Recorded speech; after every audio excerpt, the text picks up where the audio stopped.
Hello, welcome back to the Late Night Jude podcast. And today we have Alex as the host, and we have a special guest for the first time. Say hello. Introduce yourself, Oshi. Say hello to small Oshino. Yeah. That's our girl. That's our girl right there. Hello, everyone. Hey, there, Alex. Yeah, that's right. That's right. The one and only, the greatest. My favorite Avatar creator of all time. You have like Avatar creator. Like, stop. Your Avatar work is creator, phenomenal. Animator, outfit creator, ice eater. Oh, absolutely full-time ice eater. Conspiracy thinker. Wow, what a great segue to talk about. We're going to bring Oshi on to talk about some schizo shit today because I don't know if you know this about her. She's a little crazy. I've got my and she's tinfoil full hat of on. Opinions. Big belly full of opinions. We're going to get them all out of her today. We're going to get all her secrets. It is going to be a fun one. I knew we had to pick this topic the day, I think the first or second, one of the earlier episodes we'd done, we had talked about, like, how we vibed on, like, schizo shit. And I thought it was just you and me. I'm like, I guess it's just you and me alone in this world, Shibi. And then, how long ago was it? It was like a week or two when everyone was in the VC and, like, everyone was starting to fall asleep. And then me and Oshi just started talking about schizo shit. And I was like, I felt like the Lego meme where he's falling in love and the fucking music's playing, dude. Dude, because we started talking about, like, theories and shit for, like, dude, we went on for like 20 minutes and I'm like, dude, no one said anything. And like, I guess everyone fell asleep. And were you guys in VR in that? We were all in VR, I'm pretty sure. Shibi was there too, but then she ended up passing out like when we first started talking about it. The thing about it is I remember I was tired and y'all started talking about like conspiracies and stuff and I was like, hey, I love conspiracies, but like I'm gonna skip this one. And I like kind of for like a minute, came back like 20 minutes later, like I woke back up and I was like, and she's like, and then that's why I think the earth is flat. And I'm like, what the? I'm still talking about this. What's going on? Dude, How did I miss? That day I was like, that day I was in Oshi's DMs and I was like, dude, I was not familiar with your game. Look, I'm telling you from like past experience and all that, like I would watch like the most insane type of like conspiracy stuff, like, you know, who built the pyramids, like when you really think about it, right? All of these phenomenons all over the world and all that, you know, obviously there's the ones that's built by humans, but then there's like these structures that were built like years and years, thousands and thousands of years, and like you're wondering to yourself, like how did they even get the technology to make this? Right? Right. So it really puts it into perspective, you know? That's what I'm saying, because I'm not saying humans aren't smart enough to do that, but like back then, pull that off? Like, those motherfuckers built 3 fucking pyramids in Egypt. Fucking, well, you go to fucking Tampa, Florida, it takes them like 5 years to build a single fucking street. What's going on, dude? Come on. Fuck, dude. Hey, you guys are forgetting about the Bass Pro Pyramid Shop in Las Vegas. Let's remember that. Let's not pretend we can't do it nowadays. Yeah. There are all the pyramids in Egypt, but there's a secret, sinister 4th option where it's the Bass Pro Pyramid in Las Vegas. It actually, when it comes to the tallest pyramids in the world, it actually beats some. Isn't it the tallest pyramid Not in the world? Giza, but it beats some. Really? It's not the tallest, but it is one of them. Do you know what the tallest pyramid in the world is? Giza. Oh, Giza. Where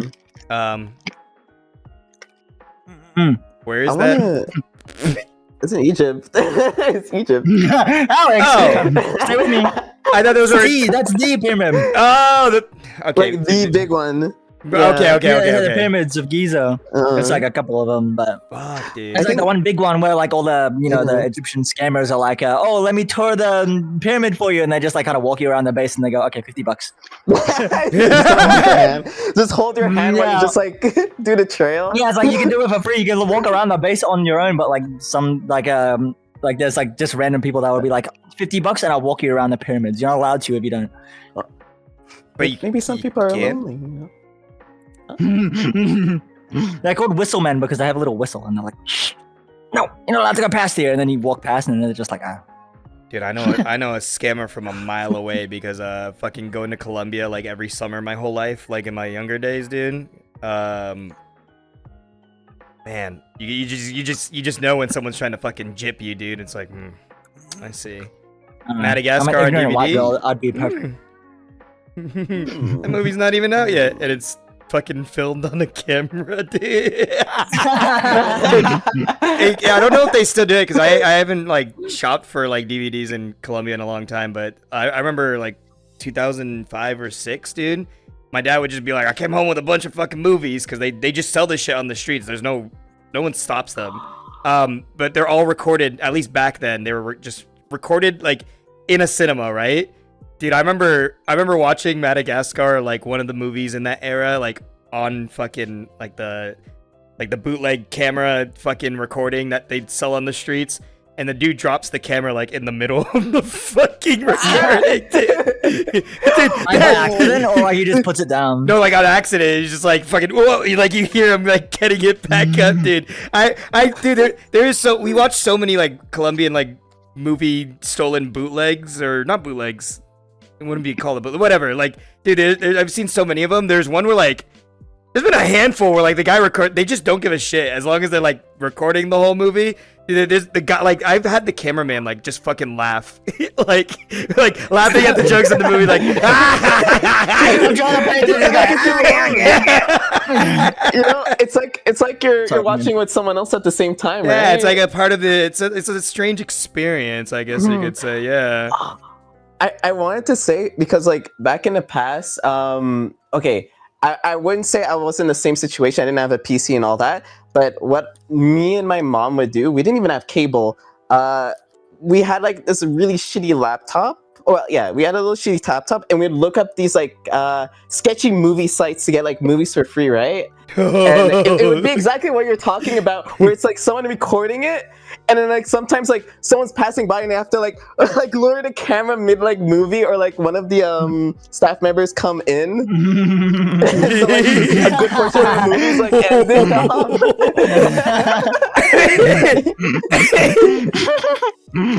Oh my god. I think Yeah, I don't know. I've never been a Star Wars person because I just never watched the movies growing up, but I think the first one I actually watched was episode 6, and it was on one of those Colombian like recorded bootlegs that they sell on the streets. I don't know anything about Star Wars. Is that the one with the red guy? What? Darth Red Maul guy? or whatever? I don't know anything about Star Excuse you. Wars. That's Oh. Oh, He's like yeah, right? Yes, I don't know anything about Star Wars either. I look like I'm a nerd. Yes, I don't know what's about yes. Star Wars. He has like the spikes on his head. or Yeah, something like that. He has the spikes on his head. It was like the early 2000s, I think those movies were coming out, or late 1990s. I don't know, dude. I don't know. I'm gonna keep it a buck. Here's my hot take of the day. I even like finally eventually like binged the first 3 original Star Wars, which all the hardcore fans are like the original 3 are the best. The second 3 suck. And then I don't know because I'm new. I watched the Disney ones and I'm like, oh, these are actually. I think they're the most interesting ones, and then the hardcore fans are like, no, Disney ruined these, and I don't know. I don't have a say because I'm not a Star Wars fan, but out of watching the original 3, objectively, like, the most Star Wars films, I thought they were okay. I don't really see how it became such, like, a huge thing. Like, they're good sci-fi movies, but I don't know. It was just never crazy for them. Saying that while we're in space. Curious. I'm not, like, I don't think Star Wars is, like, a bad series or anything, but, like, this hype and all the pop culture references, like Family Guy made like fucking episodes about it, and like everyone, you grow up with like all these pop culture references referencing a fucking Star Wars, and then I finally get to it. I think it was probably around COVID. I was like marathoning a bunch of movies because what else the fuck were we gonna do during COVID? I was like, dude, let me finally watch Star Wars, and I was like, they're good. I like them. But you say that to a fucking Star Wars fan, they're gonna fucking throw you in a fucking volcano or something. I don't know. Man. I know I met I'm not sure you guys know Weekend. But Of course we do. I remember talking to him about no, he came up to me about like Star Wars stuff, and like I'm not sure if he's will be watching, but like I didn't understand anything, but I was just like, but I don't know, and it's like I just know like it's just so many tad things. What are you snacking on there, Sorry. Shibi? I'm so sorry. No, I'm curious. Apparently, that snack's more Do you interesting guys than know- Star Wars, so I'm curious. Well, you should, you know the little like fruit candies, so they're like colorful, and there's like a banana, and they're like a blue like thing, and they're like all in like a shitty bag, and you get them from like carnivals. I got it from the carnival yesterday. Kind of snacking on them. You gotta send me a picture of the bag, because Oh. it could be a lot of things. I'm wondering if this is a candy I know, or if it's an Australian exclusive snack or something. Could be some like Australian thing. It's like very like rainbow fruit, but they're like just made out of candies, and they're like hard candies. I don't usually like this stuff, but I'm stress eating. Leave me alone. Why are you stressing? What are you stressing about? I'm chilling. I'm chilling. We have our first guest. Dude, she's chilling. You're the only one stressing. me and Oshi be like, yes, and you're just like, fucking stress eating, dude. I'm the fat one. I should be stress eating, Me dude. talking to my best friend for the 500th time this week. I'm fucking stressed out. Oh my god. Oh my god. Actually, I Okay. feel like I kind of know this, but podcast question, right? Because I had met you, I think, through Shibi, right? Even back before I got close to Shibi, I think I still technically met you through Shibi. You actually, I think the first time I ever met you was during it was the other group, the recapture thing. Recapture, right? Anthony's group, yeah. And then it was like it was we were going to another instance, and then it was public. And I think Oh, Uha was there, and then you joined off of Uha. right. I And remember that's where that. we all met for the first Was time. that really the first time I met Mm. you, huh? Wow. Yeah, that was the first time we added each other. Aw, you remember that? You must really like me, huh? Because I didn't remember that. What a way to look at it. But so what I wanted to actually ask is how did you and Shibi meet? I kind of know, but I was thinking maybe there's a my good thing to segue into. I'm curious. Speak your shit, Queen. Speak your shit. God damn. Okay, I want to remember the first time I ever met you was like I know it was like a hangout, and then it was like a chill world, because I remember the second time I met you was in the DJ world where I showed you like my orb thing, and I think I came up to you or Blythe. I'm not sure. You were talking to Blythe or something like that, and I came up to you and I'm like, I shitted, and it's like a Steam user. I'm like, who the hell is this? Like, why is there a Steam user here? Like, Yeah. Back then, I I heard a fake Steam username where it was I shitted B609, which is what I'm Shibi fucking correlates from. But I think that's when you started like teasing me or something like that. It's still kind of vague when I really think about it, because it was after, and then like I probably started still making fun of trying you to somehow, yeah. remember. Yeah. So it was basically just like her kind of bullying me, and then we just kind of like made friends because we had a lot of like mutuals, right?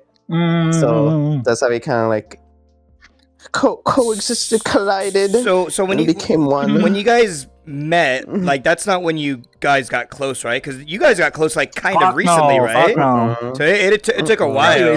Fairly recent. Fairly recent. We were friends of friends, mutuals. I knew about her from online.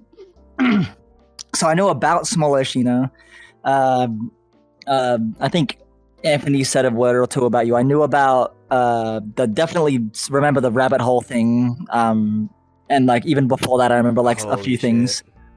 But I never was able to really put a personality to like the animations, because it's not like VR chat content creation. It was like animation stuff, and that was like a world completely out of like what I did. Even now, it's like everything I know about like at the animator side is because I've been friends with her for like a while now. So I don't really know anything about like animator side of content creation, but back then especially not. But I remember, yeah, we were like mutuals for a bit, and then we ended up somehow getting into this situation where we were all like, "Fuck it!" Like you, me, Blythe, was it Myth and Myth. Mamo? Nest. We all played Nest. Oh, We all played what was it? Lethal. Lethal Company. We all played Lethal Company for the first time, and this was like the Oshi was like, you know, wasn't like a background character. We're all like homies now kind of situation. NPC. Yeah. You know, it's funny because Remember that? you're not stating like the year, but because you said Lethal Company, I'm like, I know exactly when this takes place. Like it's Yeah. I'm like, oh my god, like Was it like a year and a half ago, 2 years ago? that's when I was getting I think close with it was like 2 years Nanaka and ago. shit. It's like Yeah. Yeah, late that was 2 years ago, yeah. 2023-ish. End Yeah. of Yeah. 2023, yeah. Jesus Christ, dude. Mm. It's been a while. But then, yeah. remember?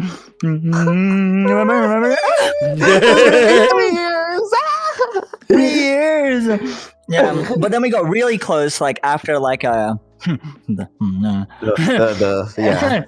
Yeah, time skip, and then she comes back, and we ended up like getting like really close at like a point because like for some fucking reason she was like, "Eeny, meeny, miny, moe, I'm gonna hang out with you," just like randomly to me.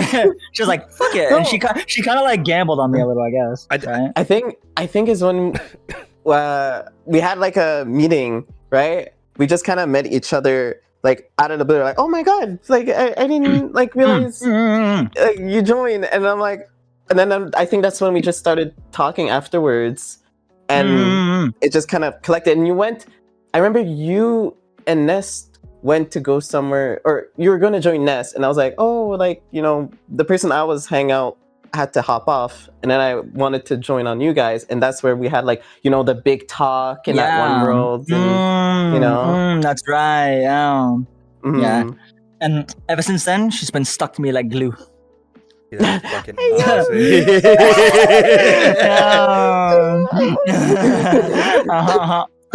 still snacking. Sorry.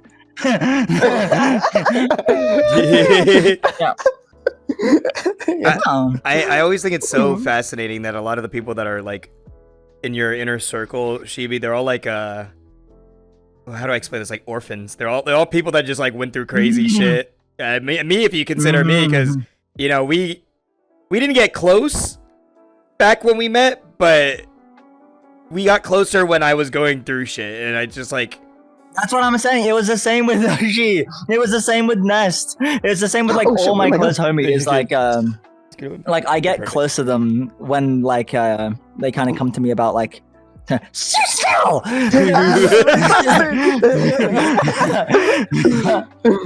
get closer when we come through like problems and stuff. I don't know. I feel like I don't know. I can't. It's weird. It's like it really helps bond someone when you can are able to like talk about things on like a deeper level or like help them through something. No. That's why I'm always shocked when people come to me about that type of stuff. It is. You know, this whole topic and people getting close to you because of everyone having their own problems and feeling safe around you and stuff. It kind of reminds me of it's kind of the same thing when I went through a breakup in 2019, and through that, in a weird way, that's kind of why I got close to like Melon, Maddie, and a couple of like my OGs. I'm kind of close with a lot of people because they helped me go through that. So it's weird to word it like, oh, I got close to you because of a fucking breakup, but I mean, factually, I did, and it's like, you know, it's like, I don't know, it's like a opposite of a red flag. It's like a green flag. I don't mind. If someone can like, I don't mind through a because that's time, like you know? the issue with me is like people find me as like the funny bitch, but then they never see like a deeper level. But then like when I help them through something, they're like, oh wait, they're not all just like shits and giggles. Sometimes they giggle and shit. You know? Yeah. Giggle and shit. I remember when I was going through some shit like a year and a half ago, around the time I started getting to know Shibi more than just like, oh, we collaborated like once or twice and like we're friends, but like we weren't close, right? I think you just joined me because I was on green, and I kind of just, I don't know if you asked me or if someone was talking to me already, and I started opening up about like what I had just gone through, and then you, like, it was weird because before that I'd always been someone that didn't like to talk about my problems because I've just been conditioned to bottle things, not because of like toxic masculinity, but you deal with enough people that make you feel like your problems aren't worthy, whatever. You feel like I have that like fear of like being a burden, so that's why for the longest time I would like just not talk about things, especially because like being an overthinker and like looking up to Shibi for the longest time before we got closer and stuff. I was like, dude, the last thing I want to do is like dump on her, and she's like, dude, I don't even fucking know you, which is fair, right? I mean, that's logical. You don't want to do that to someone that doesn't really know you. But that day was nice because like I felt something more personal than just like collab buddy, VR buddy. Like it was just like you were like, what's going on? Like, and I was like, I think I recall like hesitating, telling you like what had happened, or like you were like, you don't have to tell me. I was like, yeah, I mean, if you're letting me open the door, then I will. And then I like opened up the, Shibi, and like the details are like personal, and you already know this story and like in details. But my reaction was like he liked me because I was being cunty about it. yeah. So that's how you are. I liked you because you're being cunty about it, but also like very like looking out for me, defending kind of way. You're like, yeah, no, you're. Try not to like say too much, but yeah, like it was like, wow, you're real, like you're fucking real, and you actually give a fuck about me. And I barely fucking know you, and of course, which is funny because even then we didn't even get close. Then that was phase 2 of like being definitely something. I was like, there might be a bit more to this bitch. Hold on, she might be a real one. Same with Oshi. Same with Oshi. And then I think we didn't get. I think when we truly got close was months after that. It was what would you say was like the true turning point where we like actually became like buddies? Like I would say it was like when we started doing world hops and you just kind of started helping me, and then I was like, no, it was, well, yes, but it was also when you fucking one day put the necklace on, the LNJ necklace. I was like, oh yeah, I didn't know you fucked with us like that. And then I don't know. That was kind of the start of it. The start of. You gave me access to like VC stuff, and I joined and saw y'all hanging out. That's when I was like, fuck, I really gotta like meet more people. I gotta stop being such a shy bitch. Dude, I remember the first time you joined my VC like randomly, and I was at work, and I was like, whoa, I didn't expect to see you here. This is one of the best work days I've had this year. It was just like, oh, I didn't expect you, and you're just like. I was like, what do you want? You're like, I'm just chilling. What's good? I was like, I'm working. Like, you do this often? I'm like, yeah. and we just talking while I was at work, and it was nice. And I was like, oh my God, this is awesome. Because I never in a million years would have thought that we'd be like VC often buddies, like we never had ever been in any VCs together prior. And then we just like, now we VC like every day, every other day. It's awesome. I feel blessed. This is definitely something I learned from Oshi, funny enough, because that's in the timeline. We're so off topic, but in the timeline, right? Like I got close with Oshi before I joined LNJ. Right, yeah. And that like period of like me kind of getting close with Oshi, her becoming like my best friend, like that we got like hella close really fast. It kind of like taught me a bunch of shit, and like Oshi was like kind of the one to tell me like kind of the lesson of like take a gamble, like kind of you should like not feel afraid to like be a part of things kind of vibe. That's something I definitely learned from her, and that's why I was like, well, a certain someone kind of fucking ditched me, and Oshi's over here like cheering me from behind, like go dude, like make friends, like mingle and stuff, and I'm like LNJ. I was like, I know a place that would accept me, and I was like, let's see what happens. Truly never going to lose out, if you ever find like friend groups or anything like that. If there's individuals that are like toxic and whatnot, I think that's probably best to take them out of your life, because that's only going to just drain you. It's only going to like bring you down, make everything, your whole experience like worse. So that's why like the 4 years of me not belonging anywhere was like like 4 years of content creation, and I didn't like I wasn't a part of shit. I was so it's like crazy. Dude, that's why I was so like huh? I was like, is this for real? When you were wearing a necklace, like it's such a small thing, but to me, I was just like, I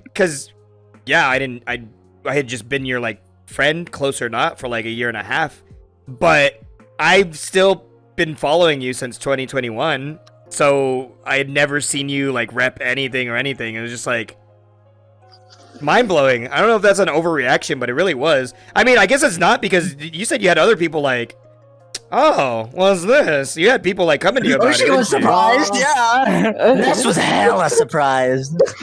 I know Ness was surprised because when we had that personal conversation, she was like, "Yeah, I started watching you when Sheepy started wearing that shit." She was ready to bite your head off. She yeah. was. Oh my god. Oh, I think the whole like stigma of like people having like representing a group or anything like that, I think it's mostly because people think it as like sponsoring or like doing like publicity and all that, but when you really think about it, like if you hang out with this group enough and you feel like you have like a deeper connection with them, I see no harm in it, regardless if you do content or if you want to keep your like image, you know, it doesn't matter, because it kind of shows to the people who are part of it and all that like you want to be kind of a family, you want to be connected, you still want to like, you know, it feels amazing to be a part of something like that. I think that's it should be the Asylum star here. The Asylum. See, me and you know, she have the same star, and then also she just very recently started repping. Oh, dude, I was fucking honored when I saw you add it on, because listen, as much as I love seeing people wear it, I will never ask someone to do it. It's a very like I feel like that gives it more like meaning, because I've never once asked or told anyone like, you need to wear it, you need to put this on. It's a very like, I think a thing I feel confident in saying this, like I think the reason why I like my own group and why people like it is because there's no like chains in here. This is a very like free will, like everyone's here having a good time, we know each other. There is no like in a sense where I feel like people would perceive like a content creator group, or like, oh, it's a group with a bunch of content creators, or a content creator like runs it, because I mean it is my group, but I don't put like my name on it, you know, like nothing is like, it's called Late Night Juice. Yeah, it's not the Radical Alex and Friends. The Radical Alex and Friends. Yeah, it is Late Night Juice. It's just like I just so happen to like run it, and I think I would be confident enough to say like my ideals and rules that I'm very strict about is the reason why people feel comfortable here, and I've gotten that from other people. This is not just me sniffing my own farts and being like, this shit's good. It's true. Like, you know, I'm very like strict about like, you know, let's not fucking be fucking weird, and you know all the other rules. I don't fucking know, but where was I going with this? But like, yeah, because like the whole like, people will be like, oh, LNJ is like a content creator group, and I'm like, no, it's not a content creator group. It's a friend group that throws events that like anyone can go to. That's all it is. The other thing is what am I trying to say? Like yeah, so it's like, it's not a content creator group. It's just like there happens to be a lot of content creators because we're all fucking friends. But then the other thing is like, no one is like, how do I say this? Like, no one is under me, and no one's ever gotten that impression, because this group is just about like, it's a friend group, and no one's like in charge, if you know what I mean. Like, it's never like, oh, Oshi, like near content, because since you have the logo, you're running shit under me. Like, it's like no one does that here. Like Isaac, for example, Isaac like wears the symbol sometimes on some of his avatars, but he does his own thing. Like, everyone does their own thing. I don't like having control of people. I think that's fucking weird. Like, it's like you know, we all have our own fucking, I don't know. That makes sense, right? I'm just rambling, but like, you know, like I don't. And some I think people. it's so interesting. Oh, sorry. No, I'm just saying some people it's perceive interesting that. how It's like weird. yeah, literally, it's like we like I joined LNJ, right, and I started like co-hosting the World Hops, and then and then Oshi joined LNJ and started co-hosting the Just Dances, And now we've got like this kind of like I get Oshi on the Mondays, Tuesdays, you get her on weekends, like divorce parent relationship.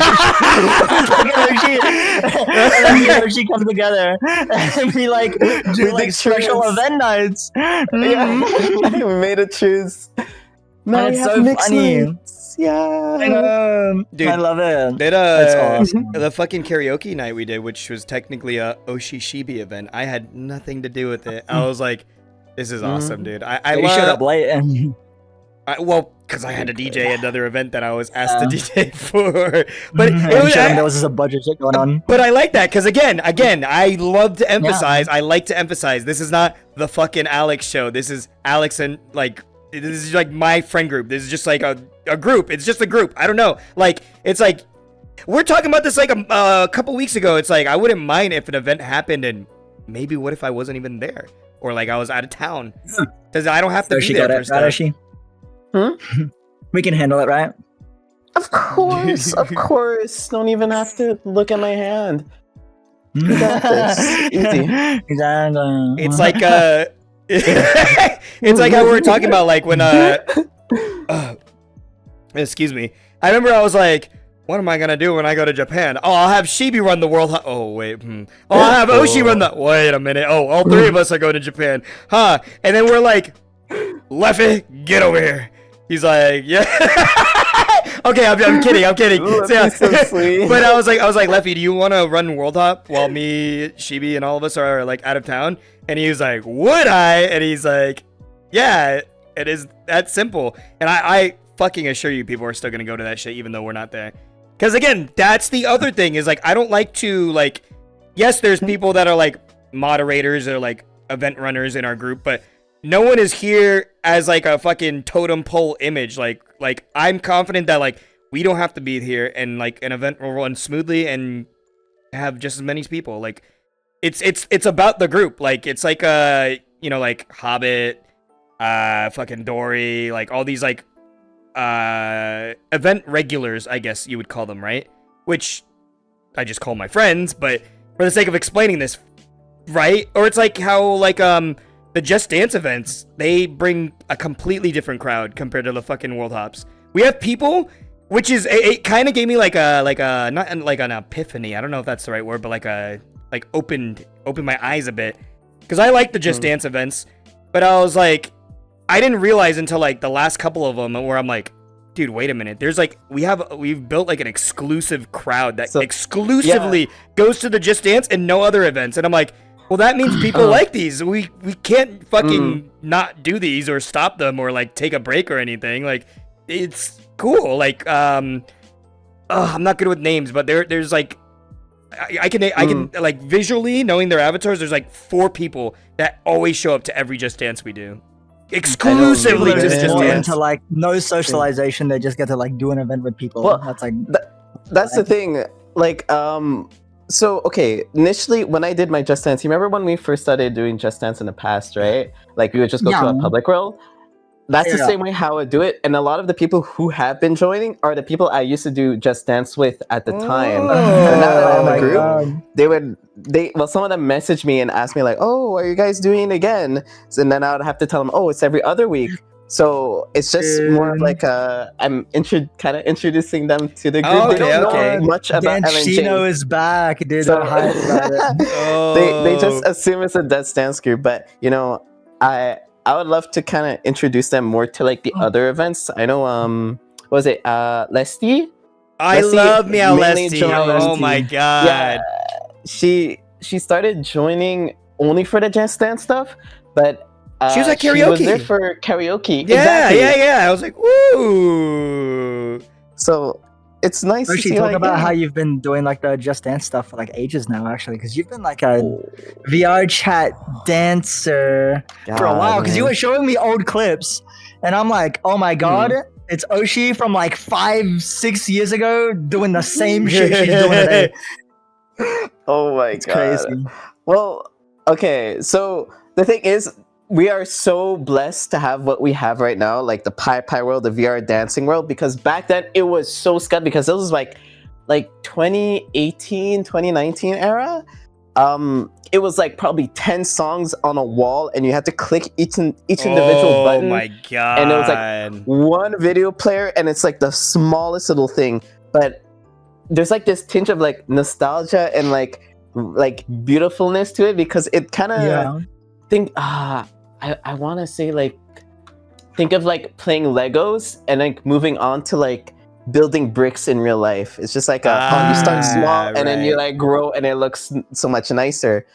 But yeah, I've been dancing since 2018, mostly Just Dance, and I've been doing it kind of like a workout routine-ish type of thing. Cardio. And it's definitely a fucking workout. Yeah. That shit is definitely a fucking workout though, because dude, like I like remember that like last Wednesday, 12-hour shift, hour working out my arms at home, and then I'm like, okay, and then I danced for an hour. Dude, how long have I been fucking delivering mail? 4, almost 5 years now. In my 4 whatever years of delivering mail and being outside all in the sun, even on the hottest days, that I've never felt that fucking fatigued in my life. And the dancing was like the cherry on top. Like, cause I was fine after the workout. I was like, ooh, I'm ready to get in VR, but dancing for an hour straight, I was like, dude, I'm fucking wiped, dude. That shit is a fucking workout. Like, I was laying down and not even like sleepy. I was just laying down because I was like, fuck, dude, I'm exhausted. I was like, I used up all my energy that like, because you've seen me like come home from like a 12 and still be fucking bouncy and energetic, dude. That's the first time we're like, oh god. Oh, Jesus, I'm sorry. Oh, ladies, my bad. But that was like, God. Like, that was the first time where, like, I was exhausted in VR, but not because I was, like, sleepy. There's a difference. Sleepy is, like, when you want to go to bed. Tired is when you're just fatigued. At least that's what I think, right? There's a difference, right? Tired and sleepy. Exhausted, yeah. Exhausted, like physically exhausted. Yeah, I was just like, fuck. That took it out of me, and I'm like, oh shit, I'm sorry, I can't dance with you. And you're like, you're good. I'm having fun doing jumping jacks and shit.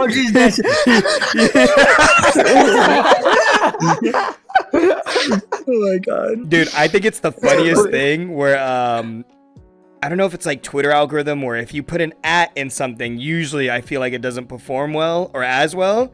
I don't know, maybe just something I've noticed. But whenever I put like, Just Dance, blah, blah, blah, co-hosted by Smoloshino, and then it's the fucking, I don't know if it's like, because you have like followers and it connects, or because it's a picture of you. The avatar. Every time I post your picture, 100 likes minimum, and I'm like, what the fuck? I'm happy, I love it, but I'm like, I just never, because like if I do like a World Hop, me and Shibi, and I put like a random photo or like instance open, 20, 30, 50 likes. I'm not being like a like slut and being like, I need my likes or it means nothing. I'm just saying like factually, those are the numbers it gets. Any like instance open post, this post, we'll be doing this in like 2 hours. You know, it usually gets around like the 50 so mark. Oh, but when it's a picture of Oshi, my timeline must be eating good, I guess. It really is, dude. Work. She put so much effort into her avatar and all her work recently. Like, yeah, she's doing very well right now. She's a big popular girl of all the hard work she's put in.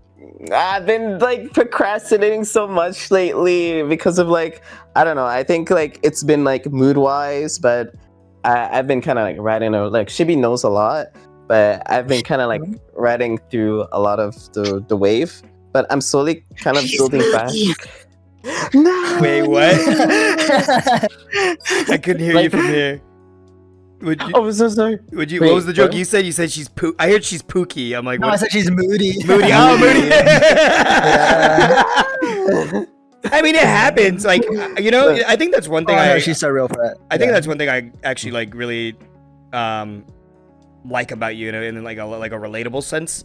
Like, you have days, or like I think you did like the longest you did it recently, you were like gone for a week. You just like took like a mental break, and then, like, I think I'm not gonna say I like it because I miss you, but it's really like you're so fucking real for like it's okay to have these emotions and be like, dude, I'm burnt out. Because like I think out of all my friends who like do any sort of content, you're the one that like you have the craziest ups and downs, and this is coming from someone who I don't even know how low your lows get. We've never spoken about like what you go through. I just you do like eventually be like, yeah, I was going through stuff, but I'm back, and that's fine. You're free to open up or not, whatever. But it's more so what I'm getting at is like you have the craziest ratio of like, yeah, this video on Twitter just fucking got like 1 million views and fucking 37K fucking likes, and then you're like, I'm fucking going through it. And then you're like, yeah, we're so back. Anyways, who trying to just dance? And it's like, this bitch still got it. You just bounce back, and I think that's respectable. Like, it doesn't matter what you go through. When you bounce back, and you'll upload a banger. And hey, you might fucking go through another fucking dip again, but you've proven time and time again. I hope you don't. I hope you don't. I'm not saying I want to see that again. But I'm saying that I've like, even though I still worry whenever you like go through like a little episode or something or a little break or whatever, what I'm trying to say is that like, I know you'll get through it because time and time again, I've seen you go through a break or a low, no context, and you always bounce back. And then you're just like, I uploaded something and then it fucking bangs. Or even if it has nothing to do with uploading, you come back with like good energy. Everyone's happy to see you. Everyone loves and is excited to like, yay, it's fucking Oshi, you know? Like, and that's something me and Ness joke about. It's like whenever she comes back, me and Ness are like, oh, she's gonna fucking pop off. Like, if she's gone for a few days, we're gonna be like, oh, she's gonna fucking blow up when she comes back. We just know it's always like that. She always does this like thing where she's like, it's like, where's Oshi? And she fucking makes a banger out of nowhere. But it's happened like so many fucking times, dude. And like within the span of me getting close to you, I'm like, god damn. I am telling you, I feel like I told Chibi this, and it's literally like, that's why I relate to you so much when it comes to like, because you know, you had your past experience with like relationship, right? Right. And I had my fair bit. I feel like every time I hit that dip, there's always like kind of like a bounce back, you know? Right. It's like the stock market.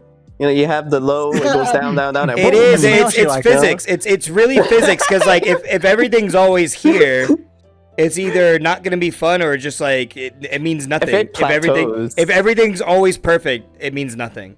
It's like if you've ever gotten cheat codes in Animal Crossing and you buy everything, then the game fucking sucks because like why are you like? There's no meaning to like playing the game. Life. I mean, we all know this. We've all heard this a million times, but it's fucking true. Life isn't life without its ups and downs. You can't enjoy the good things without the bad things. You know. Yeah. And I had the same rant after like a World Hub recently. I was like, the ups don't exist without the downs. And it happens. It's like yin and yang, right? Yin and yang. Like there's a negative, and then it like balances. That's why the amazing thing is that the ups feel so good, right? And you just gotta be able to handle your downs. That's why when I rarely, even if there's no reason to it, like recently, I just felt like shit. I said things on my private that I just felt like shit. I'm not gonna go into it, but I felt like shit. But a part of it is kind of like, I don't know, like beautiful in a sense, because it's like I'm exercising my ability to feel any kind of emotion as someone who's known as like a very positive guy, a very positive, happy, whatever.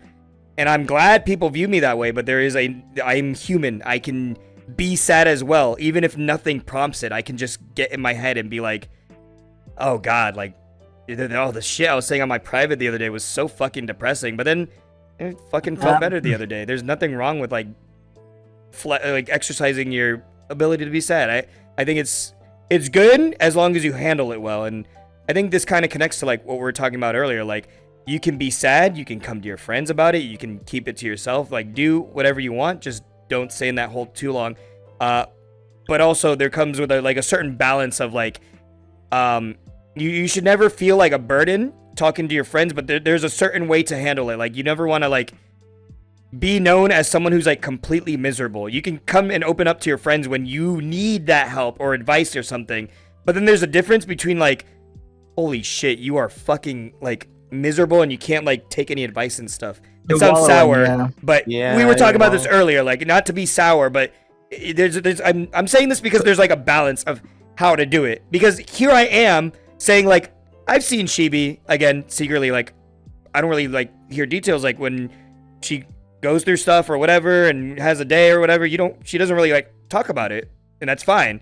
But she comes back, she's fine. If she wanted to, I mean, we've talked about problems before. Like, Chibi is very human. Chibi is, again, to me, very relatable because I have gotten closer with Chibi, and I know that, like, Chibi is a very happy, positive person, but she has shit going on in her life. She can feel the other spectrum, the other side of emotions, and that's very human. Same thing with you. That's why I relate with you, and I think that's kind of like why this like triangle of us like is like we are comfortable like opening up with each other. Where was I getting with this? Fuck, I was going somewhere with this. Like it's okay to like show every side of you, but then there's like dude, what the fuck was I saying, dude? Fuck. I was saying like, I get it. It's not easy being a princess, you know. I can relate. I understand. I was saying Not gonna lie. something along the lines of there's a difference between like you actually do have your ups and downs, and then just like being someone who doesn't want to like actually like work on themselves. Like if okay, and be blunt with me, and I probably already know your answer. If I came to you, right? And I just only hit you with negative. You give me advice, negative. All the time. Why the fuck are you so negative all the fucking time? Like, and I'm not saying like you can exercise your ability to be negative and like, dude, I need you. I've told Chibi before, like, dude, I need you. I'm going through something right now. I've told the same thing to Reika, dude. At some of my lows, I'm like, dude, I fucking need you right now. And like, I've had her like fucking get on VR immediately to go through. Help me with some shit rant like back in like 2022, dude. Jesus. Yeah, that's what friends are there for. But the reason it works with you and us and me and Reika and all the people we're kind of getting these examples is because like when we go through stuff and we do finally open up, we open up because we feel safe enough to be vulnerable around each other like that, but we also want that comfort of like someone telling us it's gonna be all right, but also like we're probably gonna get advice that we're probably gonna take, and that's the fucking difference. Because a lot of people will come to you, you know, fucking depress wave, just fill you with it, and it's fine. You know, I can. My shoulders are usually big enough to handle these kinds of burdens when people want to open up to me about that. But there's a difference between like, are you gonna take my advice? Are you gonna take my advice, or are you just here because you want me to coddle you and tell you what you want to hear, and then you don't take my advice, and then you go through the same thing again and again and again. You know, I don't know. I was thinking about this because it was me and Chibi were talking about this like earlier in the VC. It's like it's true. You know, don't feel you should be comfortable opening up to your friends, but there is a time where you can feel comfortable to be like, this is too much, or it's not going anywhere. It's tough to me. What were you gonna say? Oh, well, I agree with the like statement and all that. I think I want to say, and this is from my personal experience and like from hearing from others, like a lot of people tend to think that like, oh, opening up and like, you know, explaining your feelings is kind of like trauma dumping in a way, so that's why they kind of like recluse and like right. I think it's another reason why people like give it a bad name in a way, and they generalize it to be kind of like, oh, if you're ever vulnerable or if you ever come to me with your problems, you're trauma dumping. But it's like it's a completely different thing when you really think about it, right? So I think that's like another reason why some people don't want to open up, because they're scared to either think that like, oh, I'm being too much, or like, oh, I might be like a little overreacting, I'm overthinking. I agree with that. I feel it can be. I feel like I'm contradicting myself, but it's deeper, and I know you guys understand where I'm coming from with the previous thing I was saying. But I also agree with you because I was in that spot too.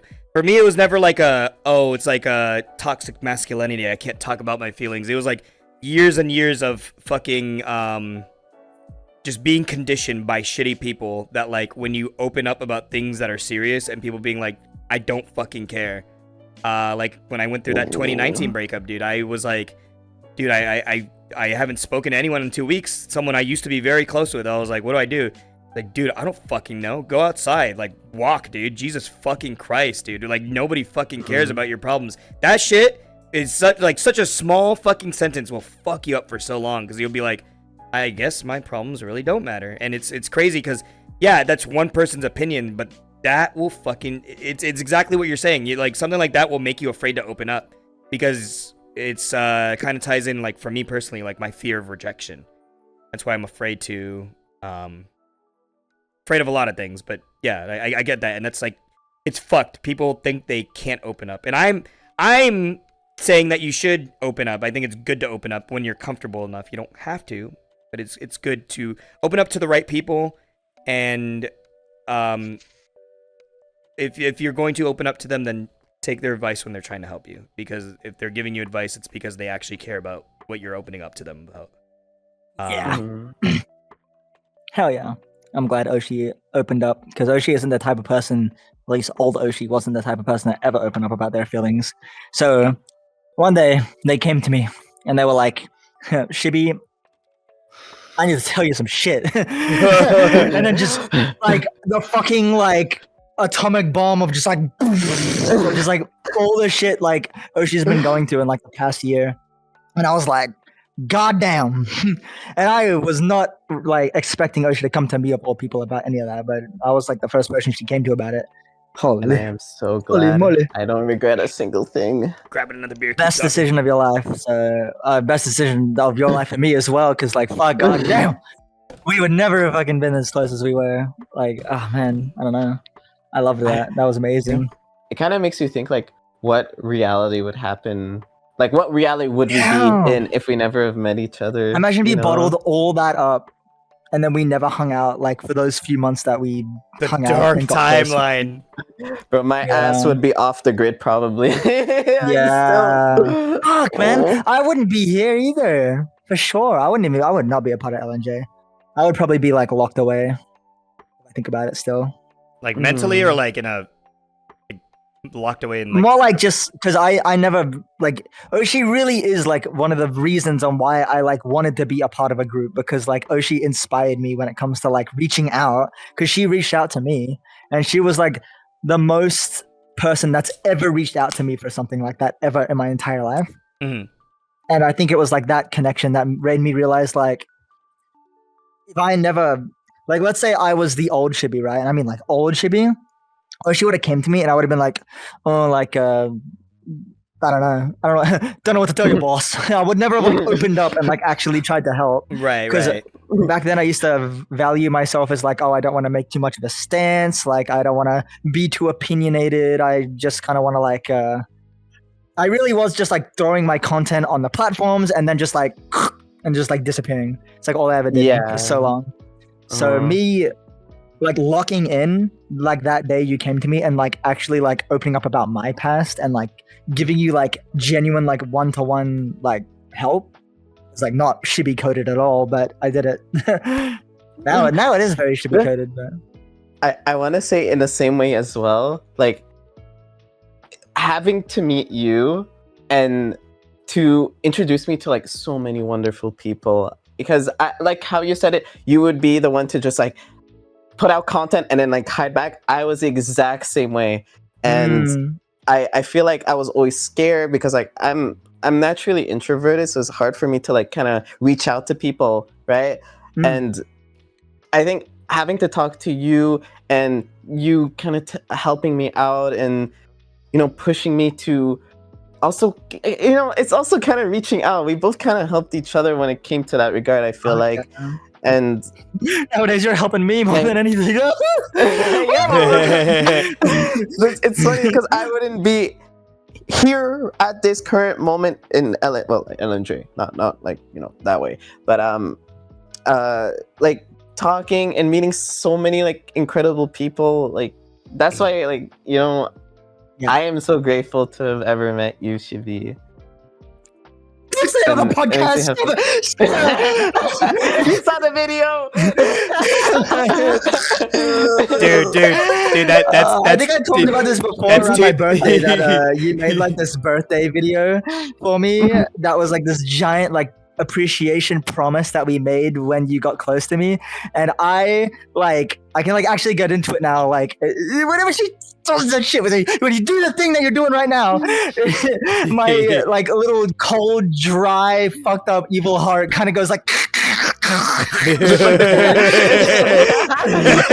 Shit, they got 10 times that night. Yeah, dude. And I remember like when you showed me like that appreciation like promise video where you like I cried harder than I've ever cried in like 5 fucking years. Like holy shit. And, like it like it's like a certain type of emotion that I don't usually feel. Like that everything's gonna be okay kind of feeling. That's what she always does to me. I love it. Yeah. Maybe it's really the fucking we Hardcore shit. we be beating the fucking love into this bitch. Yeah. You're a fucking feel Yeah. dude, Oshi, honestly, dude, this is the second time we've talked about this fucking birthday on this podcast, and I'm all for it. But it's dude, we tag team the fuck out of Shibi's emotion on that birthday. Oh my dude. god, yeah. It was my efforts of gathering the DJs and doing the event, and your fucking video, dude. Mwah. Masterwork, dude. Master teamwork, dude. Woo! Also, and 2 for 2 getting fucking Shibi emotional as fucking episode back to back. Yeah, dude. cry more of happiness. Oh my god, dude. Yeah. I'm just very grateful that I'm able to feel those feelings, especially due to people, you know, because I'm used to crying in a bad way because of people. I've never ever cried in a good way, like in my life, really, but like especially because of people. Like people were never the reason I was crying for a good reason, but the efforts that you two put in made me fucking cry like a bitch. Yeah. You know, I don't know if I've told you. Tears streaming down my headset. I'm like, oh fuck, I'm gonna break my Quest Pro. Oh my goodness, this is bad. I don't know if I've told you this one, Shibi. But one of our friends in LNJ, you know, Hobbit, right? Small Hobbit. Yeah. I believe it was him. They're He small. was mentioning it one time. You weren't in an instance. I don't remember if it was an event or whatever, or we're just hanging out. But we're talking about like you and how we like know people and stuff in our group, and thought it was kind of like sweet, like this thinking process, you know, because we think like, oh, people know us because we're like content creators, right?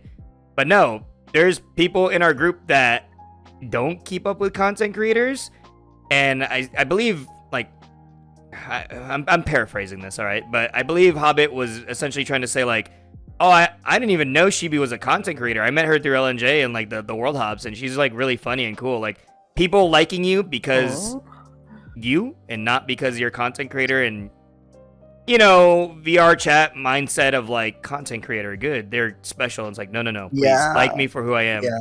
Yeah, like someone like Hobbit, who I don't even think you guys are close or anything, was just like saying good things about you, which made me happy. You know, I'm like, yeah, that's my friend, that's my bestie. You know, That's my girl.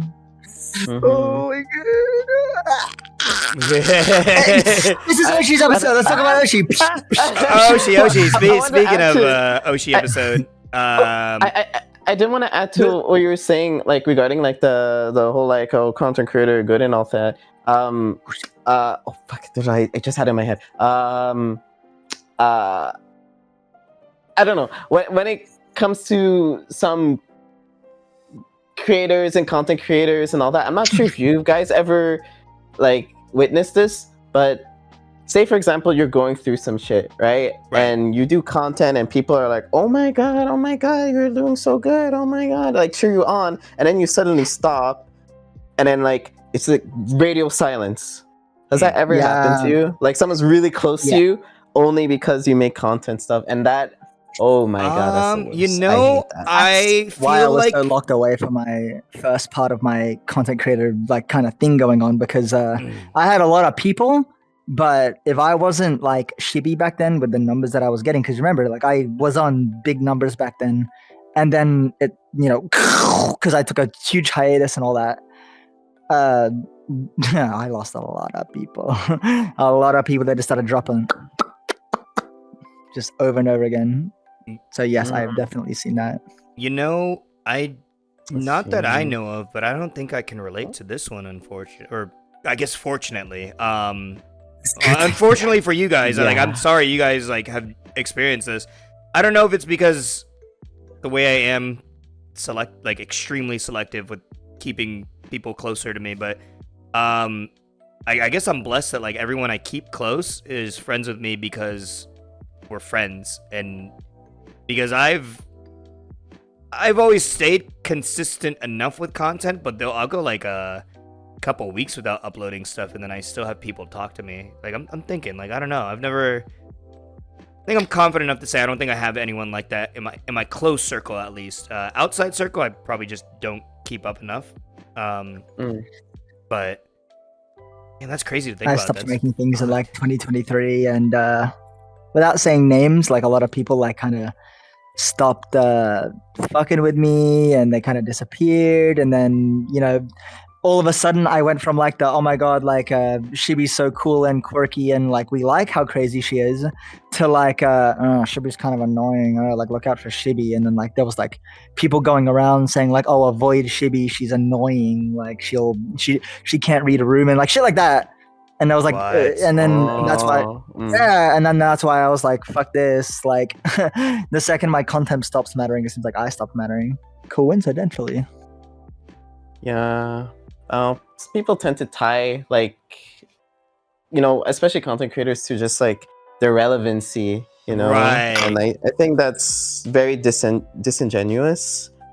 I don't know, just saying in general, it's messed up.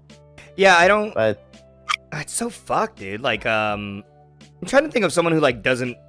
I got a prime example of someone we all fuck with heavy, and that motherfucker never makes content. I wish he would, but I don't value him because of he was a content creator. In fact, had like one of the biggest fucking videos explode back in the day. Fucking Blythe. Dude, Blythe doesn't fucking make videos anymore, and we're fucking super close with it. We're probably his. Well, maybe I'm speaking out of my ass, but from what I'm understanding, it feels like we're his closest friends, or at least in the VR space, we're his closest friends. Yeah, I'd say so. I don't absolutely. know. The thing about Blythe is that he definitely is a wonder, but coincidentally, that ties in so well to my story that I was just talking about, because when I fucked off and when like people stopped messaging me, who was still around? Blythe. He was the OG, because I met Blythe really fucking long time ago, 5 years ago. That's fucking I'm pretty crazy. sure I met Blythe 4 years ago. He was I always talk about the VR chat TikTok Renaissance, fucking, like Big Bang. Yeah, the Renaissance, the Big Bang, where Section invites a bunch of content creators that were like that, and no one collaborated, no one knew what they were doing. We were all just like, just like One Piece, like just fucking random pirates. The pirate era, shit, dude. Like, in their own stories. The actual pirate era, dude. Then, holy shit. And then a legend, a fucking crazy, freaky, strange legend, but a legend nonetheless in my story. Section VR comes and goes like, all of you come together now, and we're just gonna hang out, and we're just gonna see what the fuck happens. And I met Brookie Cookie, I met Blythe, I met fucking Wonton, I met a ton of people. I met Asa, I met a lot of big fucking people. Dude, that's and, crazy. And I met, obviously, and I met Blythe, and we've actually been hella close ever since then. Blythe has never like gone down in value or like disappeared out of my life ever. He like goes away and comes back, but he's always like that homie that like I can always love and stuff. And he was always there for me. I had no one. He was always like, oh, should we let's like hang out and just have a good time. I love that motherfucker. Dude, he's Latino. Of course he's about having a good time, dude. That's in his blood, sis. That's in his blood, dude. He said, fuck, let's crack open a Modelo and have a good one, dude. Dude, me and Blythe's closest fucking, like our jokes or whatever is just talking about In-N-Out and like fast food and stuff. Dude, that's funny. Me and Blythe just talk about brain rot. Dude, every time that motherfucker gets In-N-Out, he posts it in my food channel and he's like, at the Radical Alex just got another banger, big dog. What you think? Rate this one. And I'm like, ooh, that's a 10. That shit look good. He's like, I know. He's like, I already ate it. I'm still thinking about this shit. I was looking at the big shit. Did you guys? I think maybe Shibi knows, but I don't know if you know. So I you know how like I went on my like hyperfixation little. Got my backpack and bought a bunch of fucking like Velcro straps for it because my backpack has a Velcro and you can replace the thing on it. So I bought like a handful of them, and one of them was this. It's like the In-N-Out logo because Blythe loves In-N-Out. Fuck, sorry, it was a big one. Call that the Big Bang. Suspense is killing me. Yeah, And kind of weird. I got him this like Velcro patch, whatever you call it, and it's the In and Out logo, but the letters are changed, so it says "fuck around" and "find out." Find out. And I was like, is this like old XD random internet humor, or will he like this? I'm like, fuck it, I don't care. And I bought it for him, and I was like, Blythe, I got you something. He's like, what'd you get? Well, you bought me something? Because again, we weren't even like close. We still aren't even like close. We just get along, and we're like, I think we're pretty good friends based off interactions, right?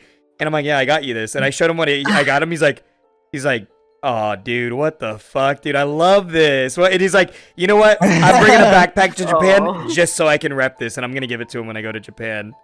And he's like, because like, nothing cool. prompted me to be like, I am gonna get something for Blythe because I like him that much. Like, we weren't that close. I just saw something that reminded me of him. I'm like, you know what? I'm gonna get this for him. I think he would like this, and he loves it. He loves it. He loves it. He loves it. And I get to give it to him when I see him. I'm so excited. And so awesome, dude. I love Blythe. He's awesome. God. Great fucking guy. It's What time are we running on, by the way? right now we're at an hour and 5 minutes. But do you want to maybe go longer because we have a guest, or is Longer. Your guys? I just want to We're say. going an extra 30 minutes at least because it's a special day, and Oshi hasn't talked about Yeah. the ice wall yet. Wait, yeah, we gotta go on schizo stuff. Conspiracy. Wait, Oshi, before Yeah. we go on the schizo Yeah. stuff, I want to wrap up the whole like appreciation, you going blah blah blah, whatever, All opening of up us to each fucking other. each other. That for, Oshi circle jerk session, dude. Yeah. Sorry. Recently, when all of us got close, I mean, I know it was like you and Shibi, then me and Shibi, then me and you in that order. I believe it's like exactly that order. Yeah. I knew the day it was like, oh, like we actually fuck with each other. This isn't just like, oh, because we're both friends with Chibi, therefore we're friends, which is like, that's fair logic, right?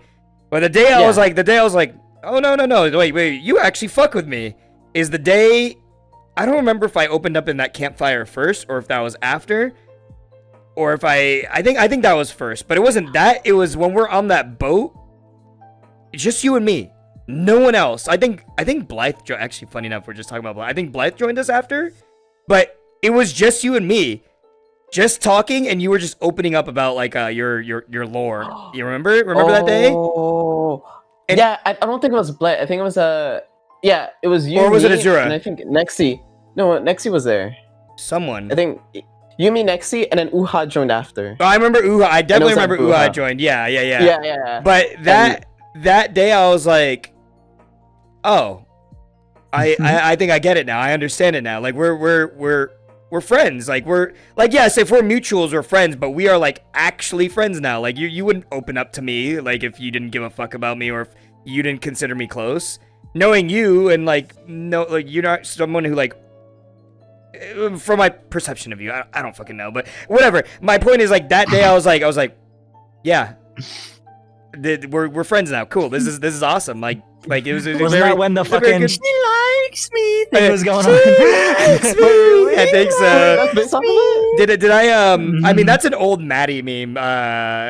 I can You explain. were doing that. it. You were doing it. That's where I got it Is from. that- is that, Because I like- got it from when you were getting close with Oshi and you were going. I told you the next day. I was like, she likes me. Yeah, right. So, before we finally end this, and we can let Oshi go on the schizo shit and everything. I want to tell you do you know where? If you do, I know Oshi doesn't know. Do you know where like the whole like he likes me like meme comes from? You said Maddie? So yeah, Maddie's the one that fucking started that shit, and it's actually so it was what is it? Because back in like 2023 when I did my birthday and Paul got Sarai to play for it, and I was like, oh my fucking god, no way. And Sarai starting to take a little liking to me, and we could really tell that he fucked with me because he was doing one of his like Harry Potter streams. Remember that Harry Potter game that was like in 2023 that everyone was playing? Hogwarts Legacy or whatever. He modded the game, so like in Harry Potter they have like the paintings where people are like moving and alive in them. He modded the game, so one of them was like my Mama Hinata doing like this little dance, and he clipped it and he sent it to me. He's like, "Look, Alex, you're in my game," and I was like, "Maddie, look," and she's like, he likes you. So that kind of just eventually evolved into like he likes you or he likes me. It's just like it's just like I love bringing like really old inside jokes and like recycling them with new friends, and then they fuck with it, and you're like, this is a banger inside joke. Glad I was able to fucking bring it back, dude. Oh yeah, that's good. But yeah. I fucking I you know what, all jokes aside, I think that is my reaction. I am happy you like me. A good feeling. Absolutely. Yeah. You know, the amount of times I've told Shibi like I really want to get close to Alex, I want to talk to Alex, but it's like it's hard to think because like I don't know much about games, right? So it's like hard to kind of like jump in when you're talking to like either Mao Mao or like you're talking to Shibi about stuff. I'm like, I don't know how to like relate to this, you know? So I really feel like when we had that like lore exchange, like the first time I heard you talk about your lore, I was like, I can relate to this guy so much. And that's why I said like I really want to talk to you about like the lore stuff, and like we kind of like exchanged stuff together. And then like more recently, even when we talked about the conspiracy stuff, that's why I also felt like, you know, we can talk about stuff, we can bounce back, you know? Right. And that really makes me happy, honestly.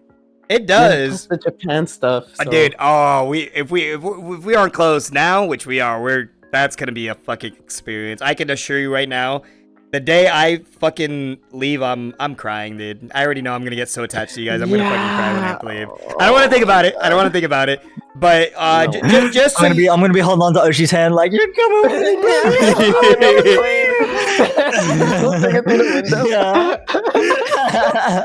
But just so you know, Oshi, and I'm pretty sure you know this, but I think the thing about me and why I'm able to get along and talk to literally anyone, doesn't matter who, is because you don't have to like the same things or like understand the hyperfixations I do to like get along with me or talk to me, dude. I like you can like talk to me about anything, dude. I just will talk. I don't know. I've been I forget where I learned this. I really forget where I would learn this, but the best way to get people to like you is to show that you're interested in what they're talking about. If you like with a brand new person, let's say raw dogging meeting someone new, right? How do I get this person to like me? Dude, show them you care about them. Start a conversation and let them be the person to like run the conversation. And if they're shy, like catch them saying an interest and then be like, oh, what about it? Even if you know nothing about it. And that's the pitch. They're sold. They're fucking sold. And it's that easy. To me, I think that's why I'm able to get along with a lot of people, because you're so right, actually. Holy shit. That's what I do. And obviously not to get anything out of it. That's just what I do, because I'm like, I kind of want to know this person. It's a good way to make them feel comfortable. And I think I do that. It's a big reason on why I like you as well. But now it's crazy that you're mentioning that now, because actually now I'm thinking about it and you say that. Fuck, that's another big reason why I got close to you, because when I was in my period of like, like no one gives a shit about me, like no one actually cares about me, I'm always like fucking, people are like yapping at me, but then when I go to talk about myself, no one gives a shit.